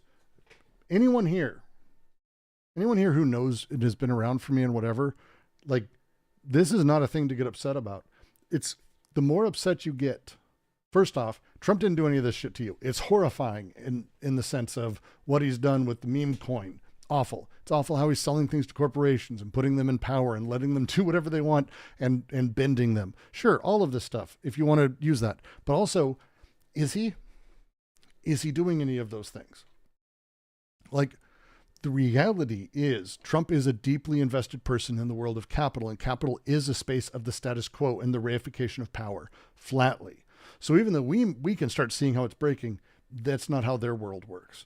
The reification of power, the structures that are needed for it to maintain, if things in the US start breaking to the point where everything goes to shit, it's the same as when we would talk about how if Russia's economy falls apart, Putin would be out. These things don't build from a person. There is the reality of the social thing that needs to maintain a stability and an economic stability in order to maintain power. That's how capital works. It's how capital's always worked. So don't be upset, understand, take what you can and run with it. But these are tools. These are tools. Tools. And you need to find tools. Tools. But to understand that, we need to understand first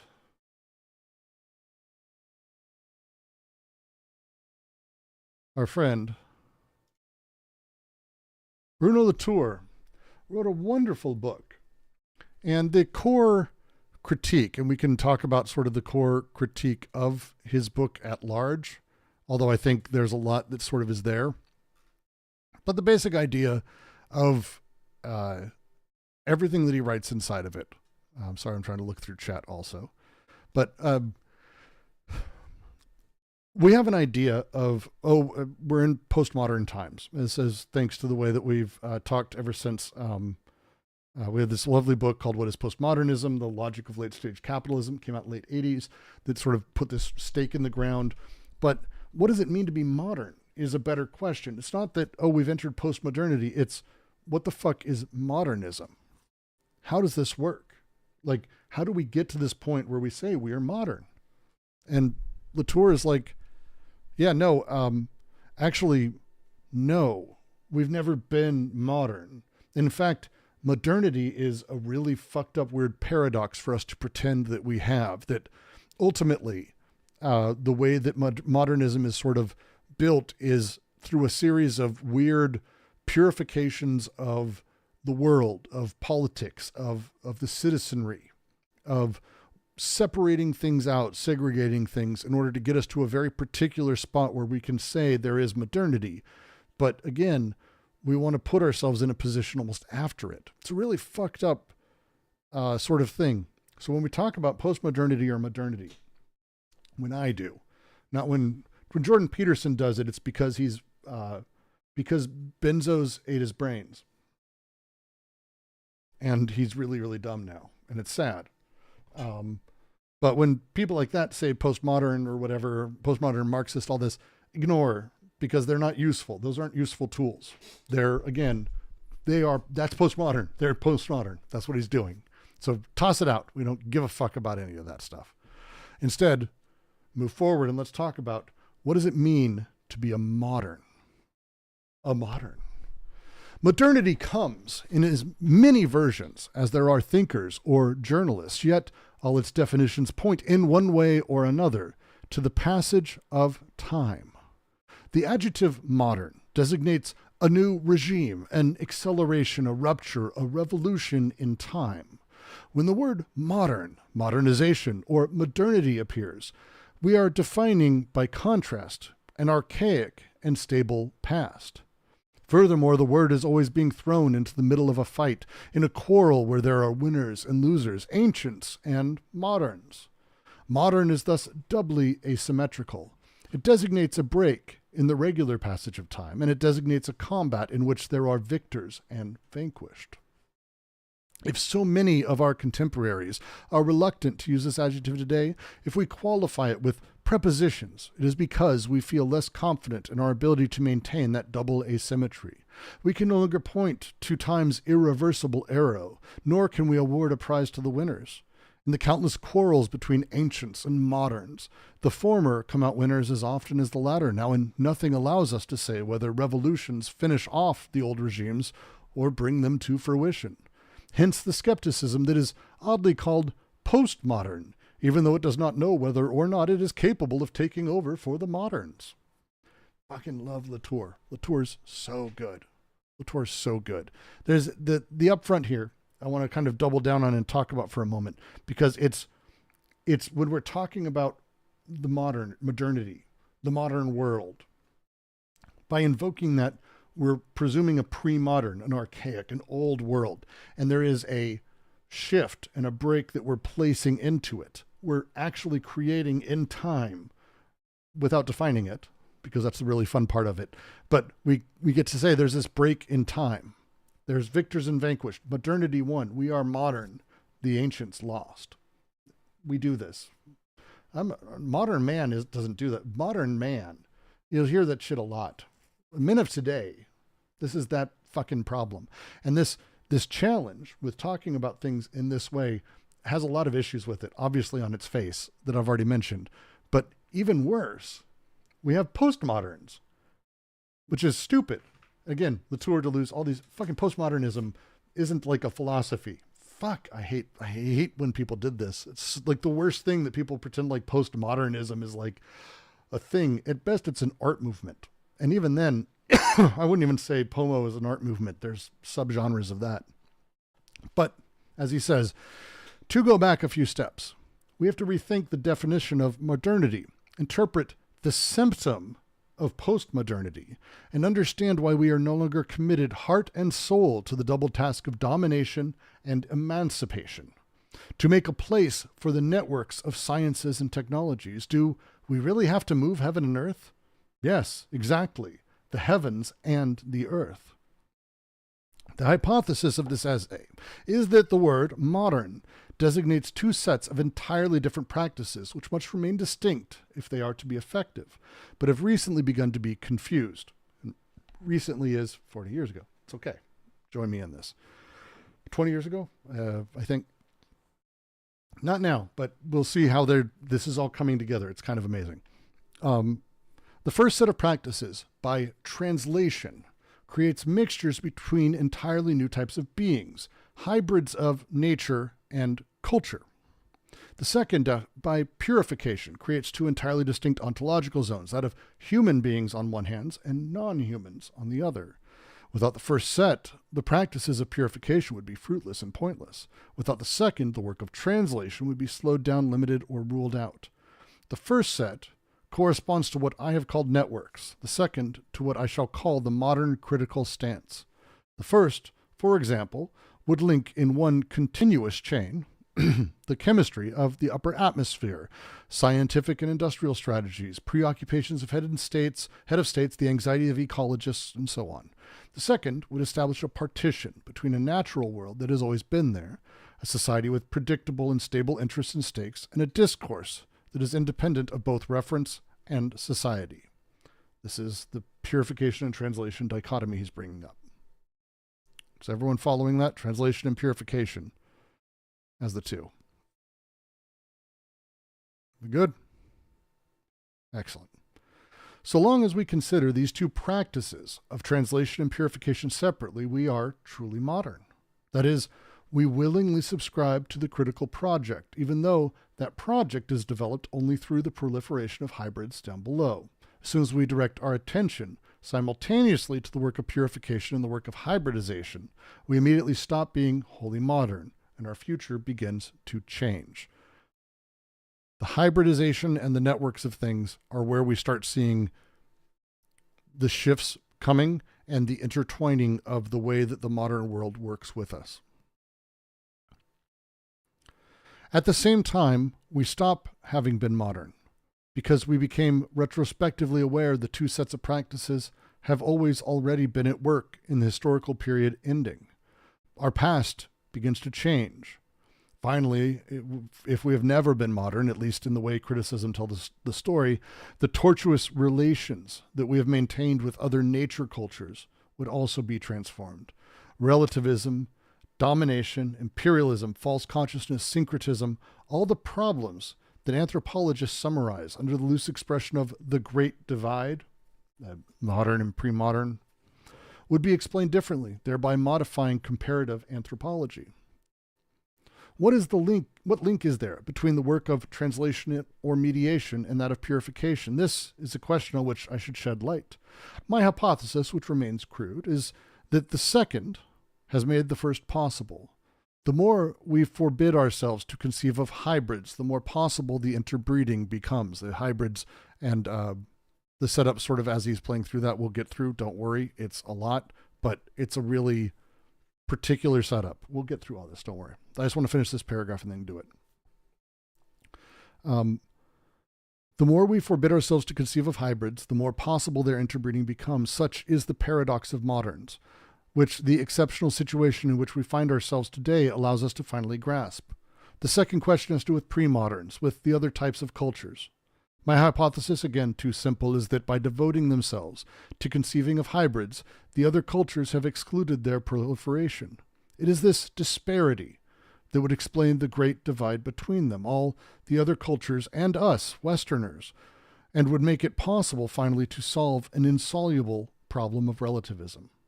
The third question has to do with the current crisis. If modernity were so effective in its dual task of separation and proliferation, why would it weaken itself today by preventing us from being truly modern? Hence the final question, which is the most difficult. If we have stopped being modern, if we can no longer separate the work of proliferation from the work of purification, can we aspire to enlightenment without, if we can no longer separate the work of proliferation, let me make sure I'm seeing this right, from the work of purification, what are we going to become?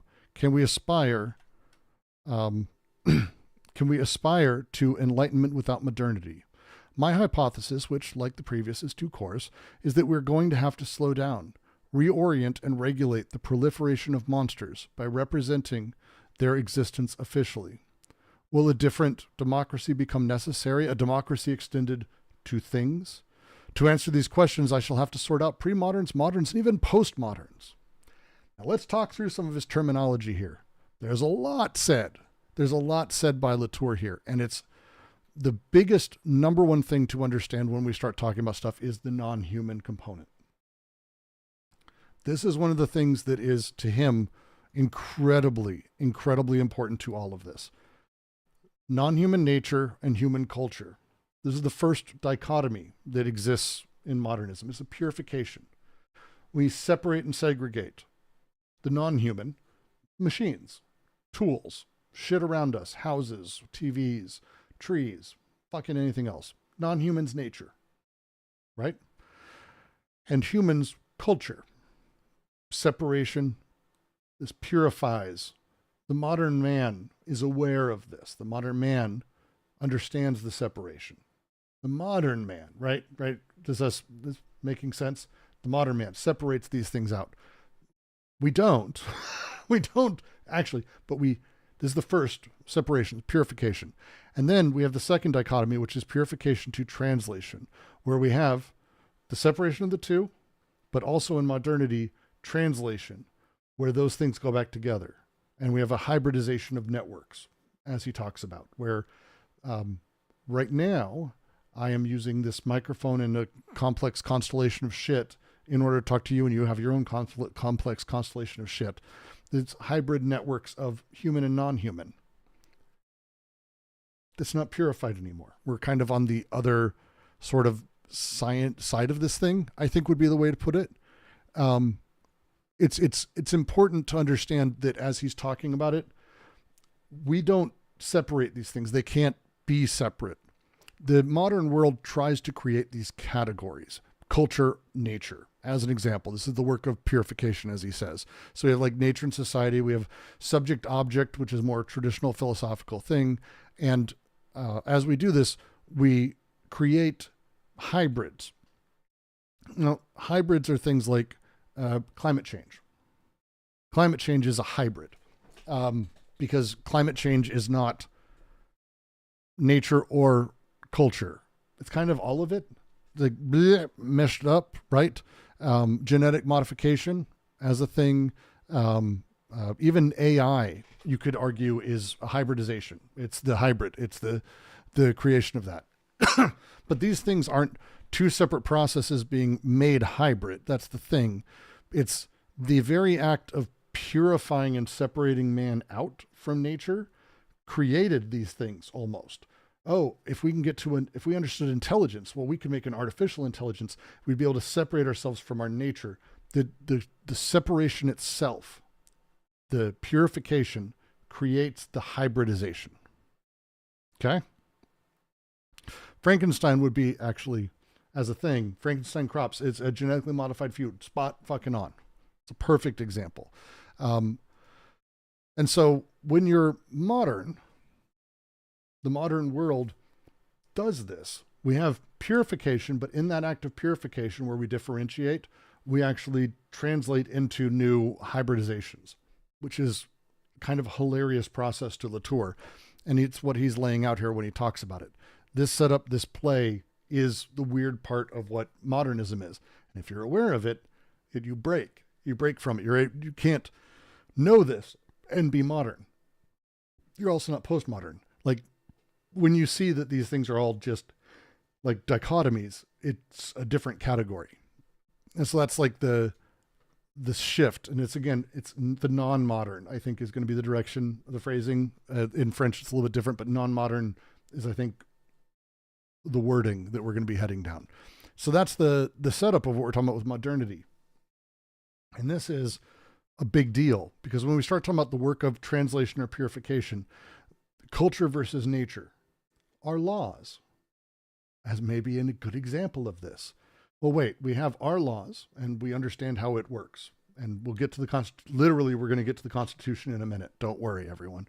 But that thing that's happening, the non-human nature, we're trying to extricate culture, but ultimately the result of that is the hybridization.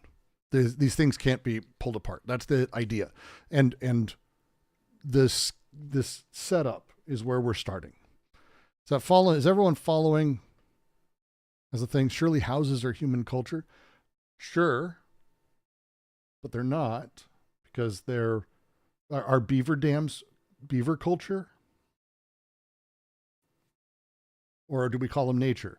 Modern. The modern man, we like to have that dichotomy. Is it non-human? Is nature, the human side is culture. So houses, that's our version of that. But beaver dams, they don't fucking count. Neither do anthills or ant colonies. No. That's just the nature of how the ants work. They're very much this. Tom, you're making my point. The separation, modernism is the separation, and then the hybridization, which is the next step, which is as we try to extract. We now have, I mean, the general push for homes is like zero impact, hyper nature, hyper natural, building into walls, building into, like, it's a whole different beast now. Again, the hybridization, and it's the setup that he's talking about. So to continue, as we kind of move forward, I want to talk about, we're going to keep jumping a little bit. The non-human and the testimony of non-human is where Bruno Latours gets a lot of his work. I'm actually not going to read all of this because I don't want to go into Boyle or Hobbes, and I don't want to have a larger philosophical discussion, but I want to touch into why this is important as a thing. Because when we start talking about the rest of this, and this is a preview because we're going to go actually a little bit before this in the book, the big deal that's here is all the parts of this that are the non-human. And in this piece, Boyle and he talks a lot about Boyle and Hobbes, like the nature of the state, nature of all of that.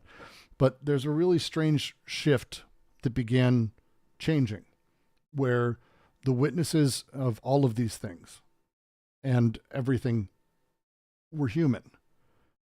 But the issue that sort of changed was that actually the way that we began moving is the non-human became witnesses. As he says, Boyle's repertoire does not contribute much new. Scholars, monks, jurists, and scribes had been developing all resources for a millennium or more.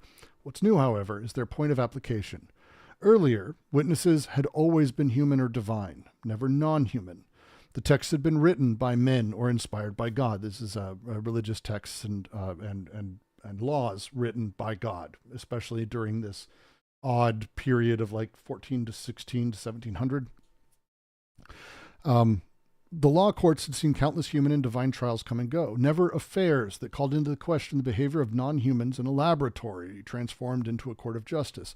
Yet for Boyle, laboratory experiments carry more authority than unconfirmed depositions by honorable witnesses. This sentence is the thing that I think we can say we see a lot of today.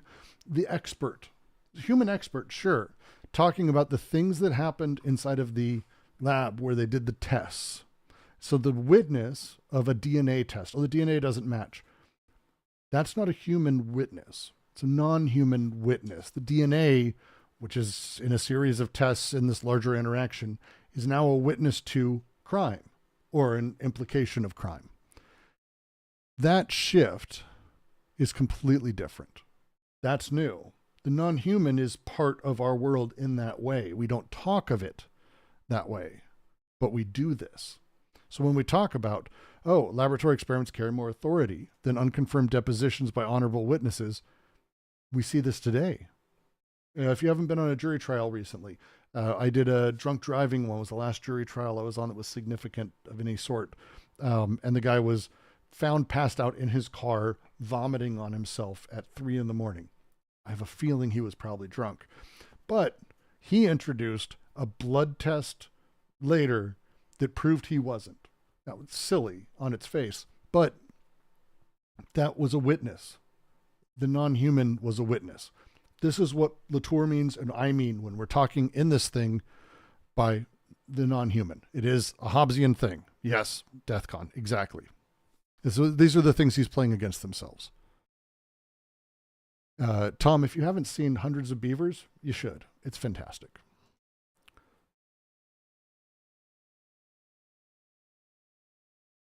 To continue. The modern constitution.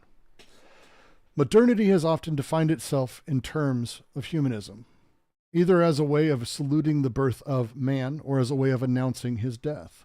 But this habit itself is modern because it remains asymmetrical. It overlooks the simultaneous birth of non-humanity, things, objects, or beasts, and the equally strange beginning of a crossed-out God, relegated to the sidelines. Modernity arises first from the conjoined creation of those three entities, and then from the masking of the conjoined birth and the separate treatment of the three communities, while underneath, hybrids continue to multiply as an effect of this separate treatment. Remember the two. The double separation is what we have to reconstruct: the separation between humans and non-humans on the one hand, and between what happens above and below on the other. These separations could be compared to the division that distinguishes the judiciary from the executive branch of government. This division is powerless to account for the multiple links, the intersecting influences, continual negotiation between judges and politicians. Yet it would be a mistake to deny the effectiveness of this separation. The modern divide between the natural world and social world has the same constitutional character, with one difference. Up to now, no one has taken on the task of studying scientists and politicians in tandem, since no central vantage point has seemed to exist. In one sense, the fundamental articles of faith pertaining to this double separation have been so well drawn up that this separation has been viewed as a double ontological distinction. As soon as one outlines the symmetrical space and thereby reestablishes the common understanding that organizes the separation of natural and political power, one ceases to be modern. Once you take that meta position. And it's a great example he gives. We have a separation in the United States of the judicial and executive and legislative branches. Now, what does that mean?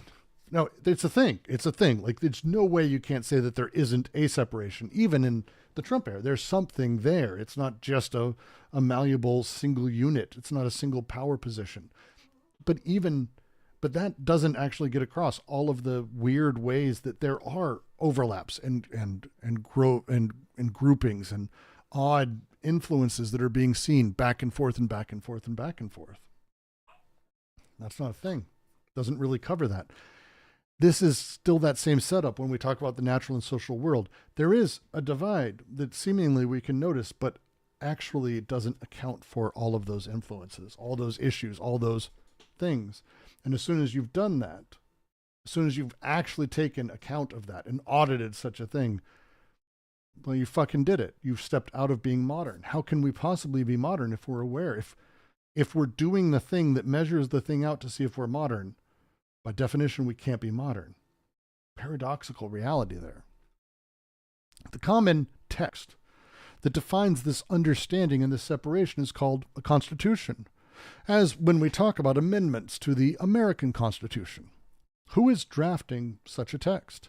For political constitutions, the task falls to jurists, founding fathers, but so far they've done only a third of the work, since they left out both scientific power and the work of hybrids.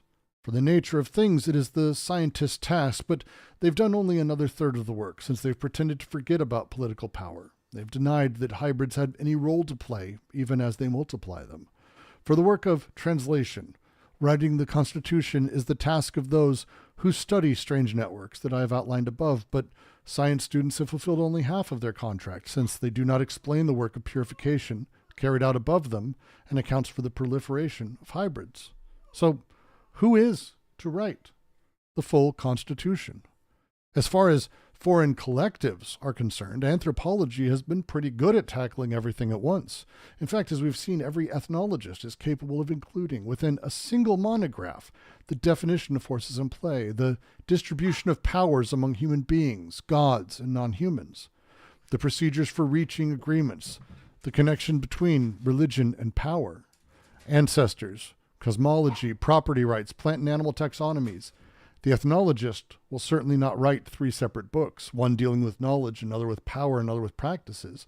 She'll write a single book, like the magnificent one in which Philippe Descola attempts to sum up the constitution of Achuar of the Amazon region, which is a whole beast as it goes through the legal setup. I've got to let my yelling, barking, screaming dog out. I'll be back in just 2 seconds. Don't go anywhere. So, wat je bent, Spotify. Well, yeah.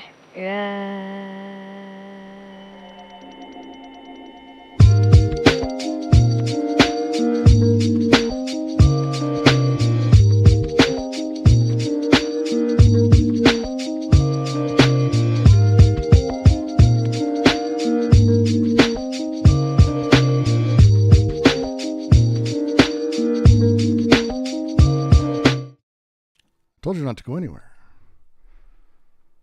if I have a fenced-in area, the dog had to get out of my room because it knows it's 11:10 and she's going to go yell at my wife, and she's trying to get her midnight snack. So she was going insane because it was 10 minutes late and I hadn't let her out of the room. She sleeps with me down here like all fucking day if I'm down here. But then she'll scratch and go nuts on the door if I don't let her upstairs.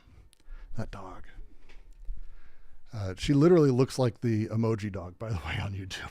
Like, that's her. She's a little fox terrier, mutt terrier thing. I don't know. They told us part pit bull, part fox terrier, which I buy. But she's not really either. To continue, though, the setup, as we're talking about, how does the full Constitution get written? How does it set up? It's this interplay of power, structures, and other things. It's not really just the founding fathers doing this. As he says, the scientists, the people who sort of are in the labs doing things, are saying they would be the ones who go, here's what ought to be written. Here's the way things are, the non-human side of things. It's a big point of advocacy for him. And this push for him as he's doing this is to talk through, well, how is this made? It's the ignoring of the non-human and these other elements. It's a whole thing. That setup. There's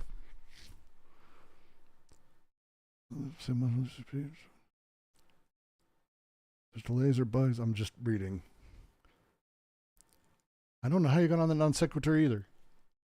It is not far from how we're talking about the non-human there, though low-hanging fruit. It isn't. The nature of all of this, when we talk about modernity, and it's important when we're talking about it, because when we talk about, the reason I'm reading this, when we talk about politics and everything breaking under Trump, which it has been, what is breaking? That's the thing. That's the system. No, like, it's shattering, sure, but I mean, I'm going to wake up tomorrow. Things will be fine for a day, probably. Anything that happens midday probably will be okay. America is in a weird place where it's probably fine. It's not like that. So what's breaking? Well, it's the structures of things. Well, how do we fucking have structures? This is what is shattering. The reality of postmodernity, what it is called, and where it came up when Frederick Jameson came up with the idea as a thing, is that it's about the end of capitalism. As capitalism reaches the end zenith, as we make our way through the industrialization in the 1800s, the early 1900s, as it switches to sort of robber baron, and then ultimately to financial capitalism, which is what he was writing in response to, and we're seeing kind of the absurd version of that with meme coins and everything. As it makes that way, there's a late stage capitalism essence that is postmodern. For him, postmodernity is the breakdown of modernity. So what is that? And Latours is saying the trouble with modernity is it's a concept in a thing that itself actually doesn't work. Because if you interrogate it at all, you're not modern. But if you don't interrogate it, there's no modernity. So you're fucked up. You get fucked up on all of this. So how does this then work together? How do the moderns play with this? Well, it's because it believes in the total separation of humans and non-humans. And because it simultaneously cancels out this separation, the Constitution has made moderns invincible. If you criticize them by saying that nature is a world constructed by human hands, they will show you that it is transcendent, that science is mere intermediary, allowing access to nature, and that they keep their hands off. If you tell them that we are free and that our destiny is in our own hands, they will tell you that society is transcendent and its laws infinitely surpass us. If you object that they are being duplicitous, they will show you that they never confuse the laws of nature with imprescriptible human freedom. If you believe them and direct your attention elsewhere, they will take advantage of this to transfer thousands of objects from nature into the social body while procuring for this body the solidity of natural things. If you turn round suddenly, as in a children's game of Mother May I, they will freeze, looking innocent as if they hadn't budged. Here, on the left, are things themselves. There, on the right, is the free society of speaking, thinking subjects, values, and signs. Everything happens in the middle. Everything passes between the two. Everything happens by way of mediation, translation, and networks. But this space does not exist. It has no place. It is unthinkable, the unconscious of the moderns. What better way to extend collectives than by bringing them into alliance, both with nature's transcendence and with all of human freedom, while at the same time incorporating nature and imposing absolute limits on the boundaries of freedom? This makes it possible to do anything and its opposite. Native Americans were not mistaken when they accused whites of having forked tongues by separating the relations of political power from the relations of scientific reasoning, while continuing to shore up power with reason and reason with power. The moderns have always had two irons in the fire. They have become invincible.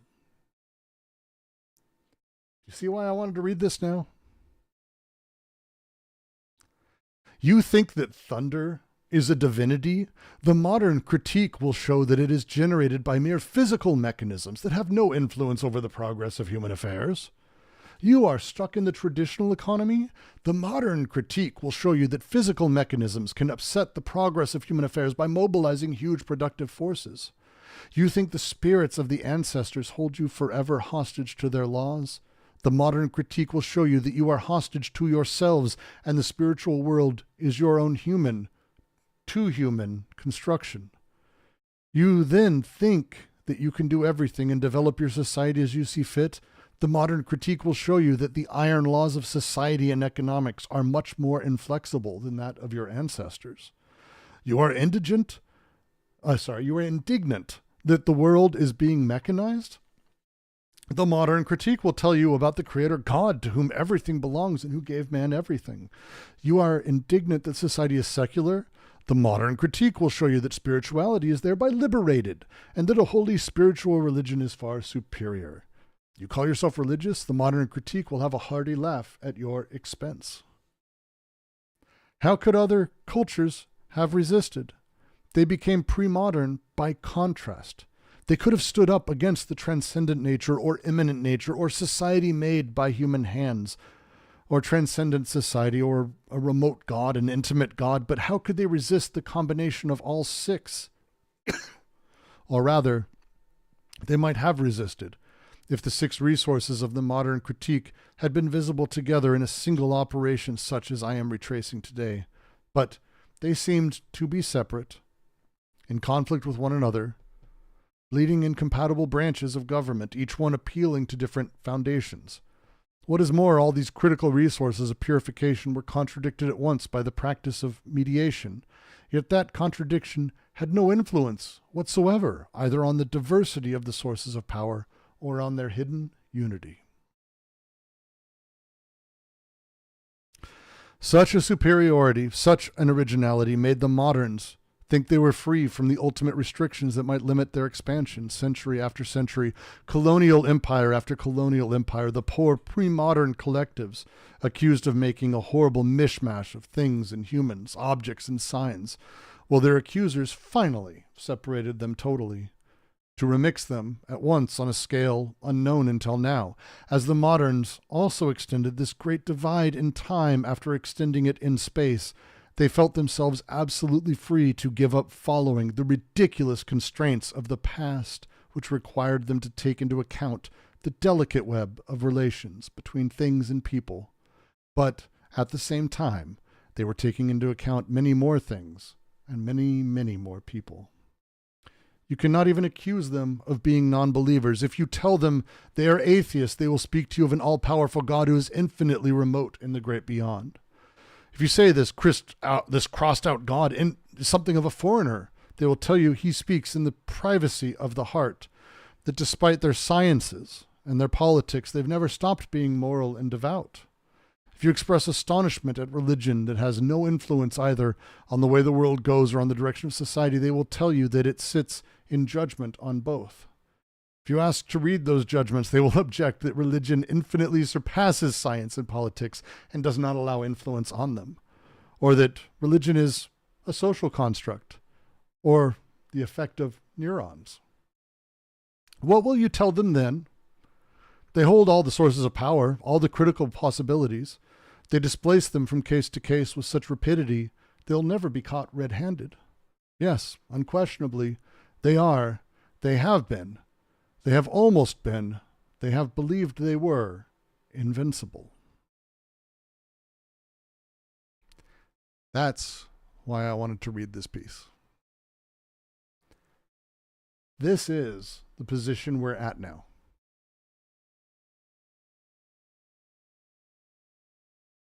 This is where we are. This is where you are now.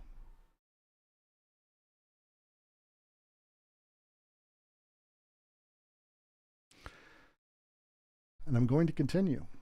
And you just get to deal with it. All right, good. Thank you, DeathCon. Good.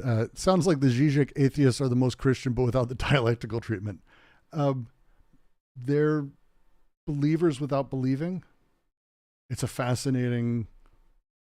It's a better version of it. If you want to read the whole book, it's not large. I want to say it's 150 pages. It's not bad. But here we go. The modern world has never happened, in the sense that it has never functioned according to the rules of its official constitution alone. It's never separated the three regions of being I have mentioned and appealed individually to the 6 resources of the modern critique. One sec, I have in my notes what those things are. Stay chill. Stay chill. The 3 regions of being are nature, man, the realm of non-human entities, scientific facts, society and politics, the domain of the human social relations and power, and discourse and meaning, the space of texts, meaning, signs, stories. Those 3. The 3 regions of being I have mentioned. And then the 6 resources of critique. 6 resources of critique are naturalization, which makes something seem like a natural fact. Sociologization, sounds better in French, which is saying that a phenomena is purely out of a social force. That's it. It looks social. The market made it happen. It's just a social force. The discursive, which reduces reality to linguistics or semiotic effects. The forgetting of being, the metaphysical neglect of existence itself. Deconstruction, breaking down of established categories. And all this, the 6th is my favorite, the belief in liberation, the faith in emancipation through critique. It's a great one. Those are the 6. Those are the 6.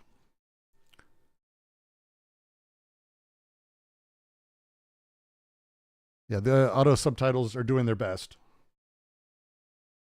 It's trying to catch up with me. I'm working on getting it so it's a larger box, but it's a whole nightmare. It is. I know it's work. It's trying. We'll give it room. But those are the 6 things, and those are the things that he went through just now. It's such a good critique, the last little bit. But to continue.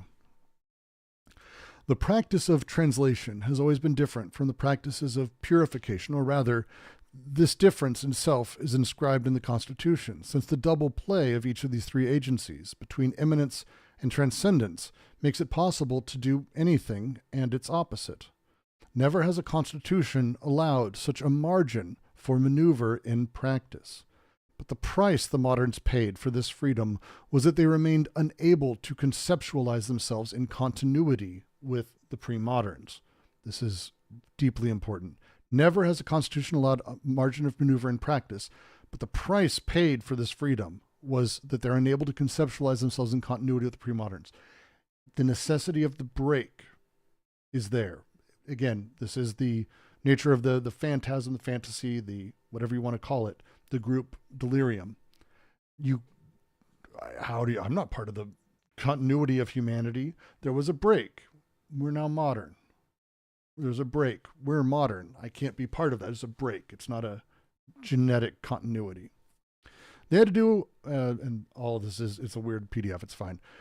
They had to think through all of these things differently. They had to invent the Great Divide because the entire work of mediation escapes the constitutional framework that simultaneously outlines it and denies its existence.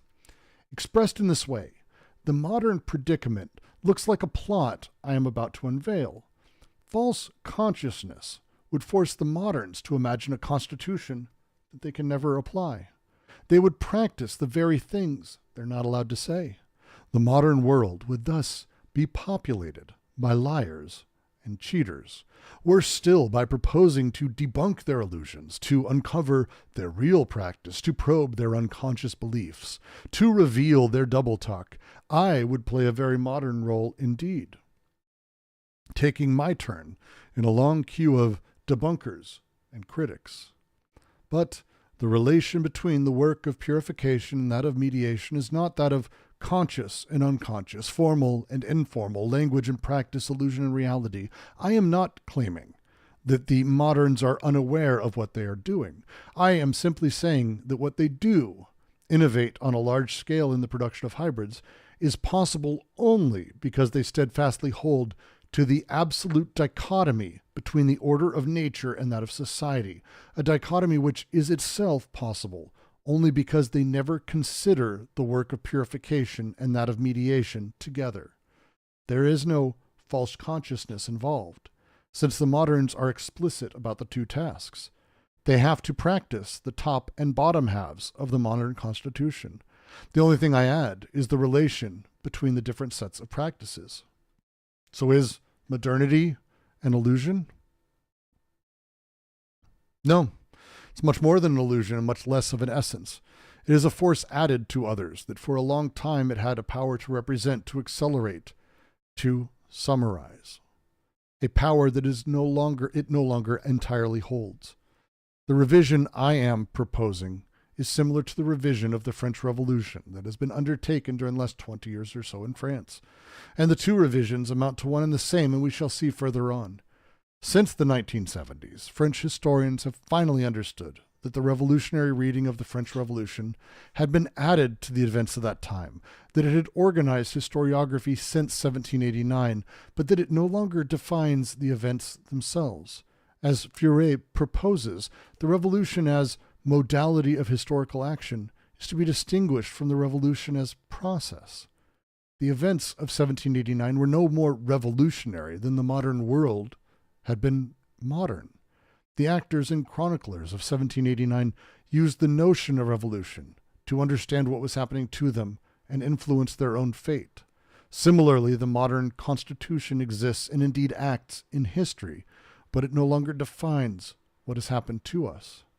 Modernity still awaits its Tocqueville, and the scientific revolutions still await their Francois Furet.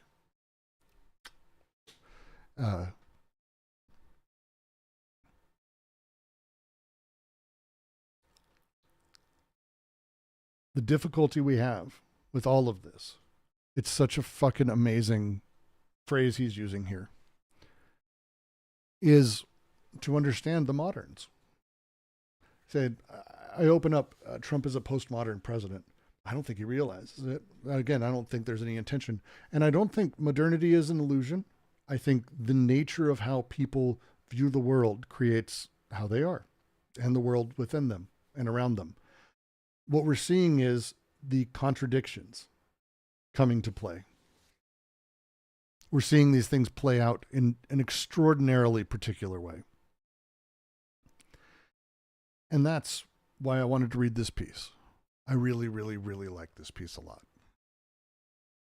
The entirety of the piece is called Bruno Latours, We Have Never Been Modern.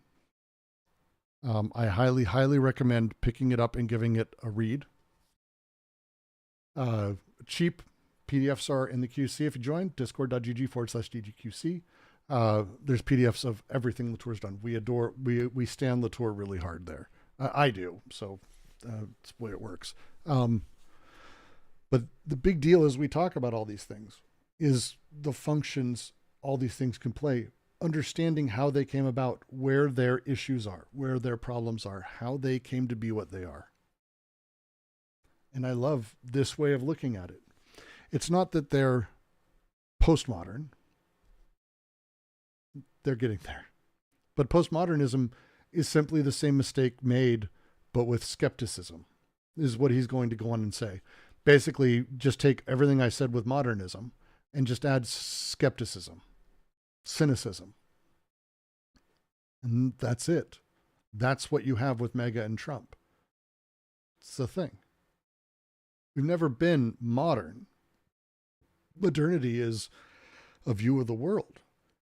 And the moderns have that. But we've never been modern. That's not how it works. It's not how it sets up. I will add it to the QC library. I will. I'll add it in there. I need to do a bunch of Latours additions to it. And so again, it's not about rejecting modernity. It's not about becoming postmodern and like a critique or any of those things. None of that. The first thing is that we need to understand purification and proliferation can't be separated. This modern world that we have tried to create these pure categories. That's what we were talking about with nature and society, that society isn't nature. These things are separate, or that there's these categories, whatever it is. And ultimately what that does is it creates hybrids of them because we have to deal with this issue. They're there. So it's the nature of the beast. So how do we then become non-modern? Well, first is to understand and accept and even acknowledge and avow hybridization, to avow that these things are that. Working with hybrid phenomena. Latours' work is based in this. Everything he ever wrote is about this process. Actor network theory, ANT, is Latours' if there's like a contribution to things that are way outside of fucking philosophy. It's a thing that is done throughout just general studies work, but the actual process of service design processes, human-centered design, all of these things, actor network theory is like part and parcel. It's understanding that it's not about human as a network, and then it's everything having its own pressures, everything having its own power structures and setup. If you have a copier, for example, that only prints black and white, but the copier upstairs that's better is harder to use but does color, that's a thing. That's power being set up in the nature of how these things work. Understanding the hybridization and the nature of how all of these things come together to create the situations we're in and eliminate those traditional categories. Things don't fit neatly into them anymore. And also, we need to embrace mediation. It's a weird one. A lot of people don't expect that because everyone wants, I want direct access. No, you don't get that. None of us can. That's not a thing that sort of exists. The idea as a thing, instead, we need to understand that the relationships we have with the real world, with the material world itself, are mediated necessarily through hybrid elements, through networks of humans and non-humans. It means, again, avowing it and paying attention to the mediation, embracing it. We are mediated by Twitter, for example. No, you're not mediated by Twitter. That is placing it in a distinctly modern category. You're mediated through the people, the computers, and the parts that are working through that in various ways. This understanding mediation with this critique is how you become non-modern. That's the big deal. It's not about eliminating mediations. It's about paying attention to them, understanding, and moving through them. That's the big deal. And there, DEFCON says, how can you account for all the voters' metaphysical beliefs? You don't. This isn't about every voter and every individual. This isn't the setup as a thing. None of that stuff.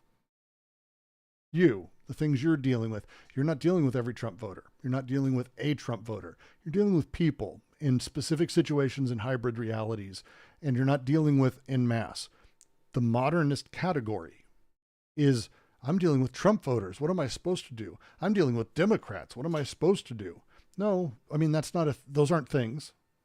You're unknowingly being mediated by elements that are human and non-human in a network formation. Understanding that and embracing it and running with that is the big deal. Don't try to eliminate it. Understand them. That's how power's found. And the last thing he really goes through is understanding composition. The phrasing I wrote for this is that you need to practice composing. And it's not composing music. It does sound like that as a thing, though. But instead,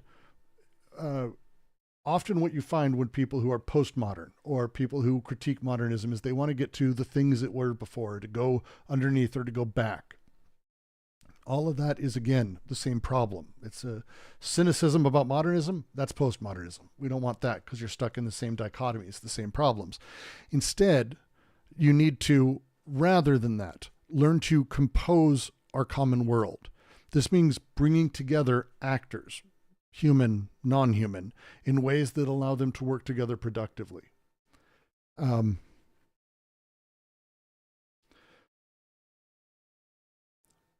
It's tough to describe this because it's a thing that happens all the fucking time, but it's a thing that's almost unknowingly done. And when we practice composition in this way, where it's forming and building the networks that we're being mediated by these things, and it's not really known. No one outright, as much as people want to talk about how they built Twitter as it is or Facebook, everything we use on the internet is a mishmash and genealogy of 10,000 100,000 million engineers who wrote little bits to fix little tiny problems and then built the machine ultimately that we have piece by piece by piece. It's like it's a million monkeys typing on a million IDEs that kind of give us the internet we have now. But that's what we have. And understanding that and how we're being mediated and how those pieces work together, the human and non-human, not just human, not, again, breaking that modernist side. Instead, let's compose, building machines of both, building parts of both. And Republicans have been very good at this. Democrats less so. But there are very good versions of this. Building machines, putting things in place that empower people to do things, to become unionized. Union workers are probably one of the better ones at doing this right now, especially the Starbucks people and Amazon people. I'm a huge fan of what they've been doing. They know how to place signs in the right places. And also, by the way, this is how this works against them. Placing against them, composing networks of actors and non-actors that can allow people to do bigger and better things, that can encourage different types of interactions. That's the big deal. So it's first acknowledging the hybridity of things and doing away with the modernist bullshit and postmodernist bullshit. There is no, now we're modern, we're not natural anymore. It's like, no, cities are fucking nature. Everything's nature. Also, culture is nature, which means nature is culture. It goes both ways. It's not just we built culture out of nature. No. All of its nature, all of its culture. These are things. There's parts, they're tools. Francois Julien has a wonderful book on this called There Is No Such Thing as Cultural Identity, because there isn't. But for him, culture is resources. They're resources, the same way nature has resources.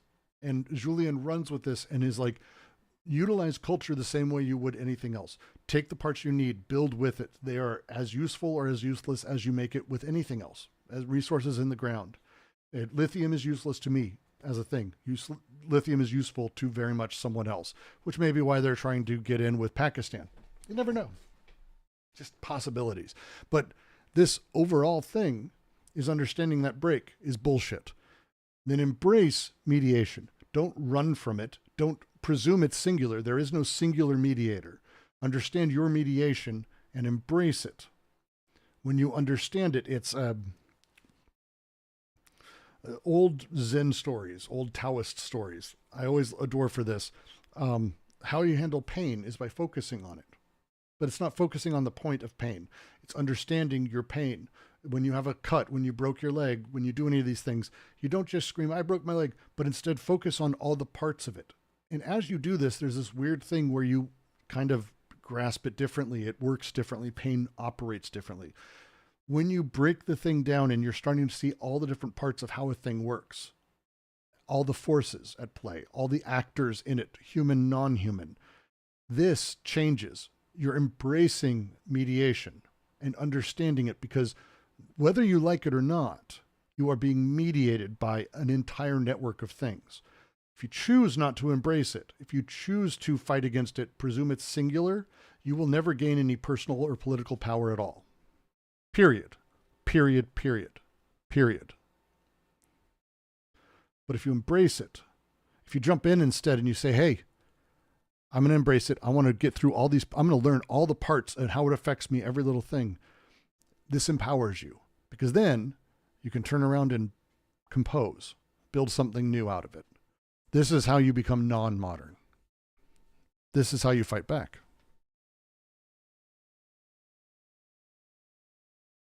That's how you fight back.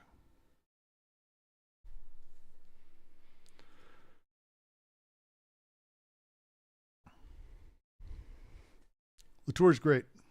I adore him. He has a phenomenal grasp on science. We'll do a reading of that at some point. His book Laboratory Life, where he spent time at the Salk Institute. Jonas Salk, vaccines. The guy who created autism, apparently. It's a joke. It's a very funny joke, but it is a joke. He spent time there. Latours did, like an ethnologist, like one of those guys who would just go with an uncontacted tribe or a tribe in the Amazon and just spend months or weeks or years or whatever. Latours did that with these scientists at the Salk Institute. It's incredible. It's genuinely fucking amazing. And he came out with this larger thing, and it's like, hey, this is what happens. This is how science is made. And it's not just, we did a test and out comes the other thing. There's a process here. There's a lot here.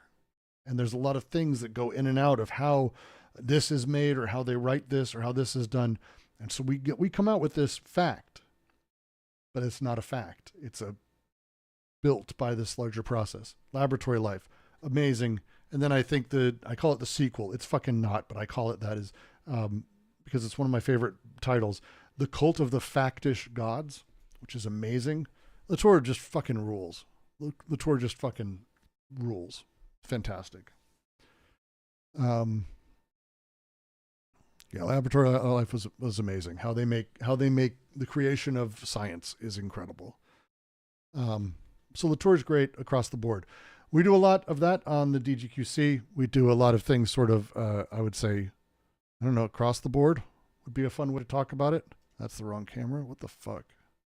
None of these are the right camera, Brooks. What are you doing? Doesn't matter.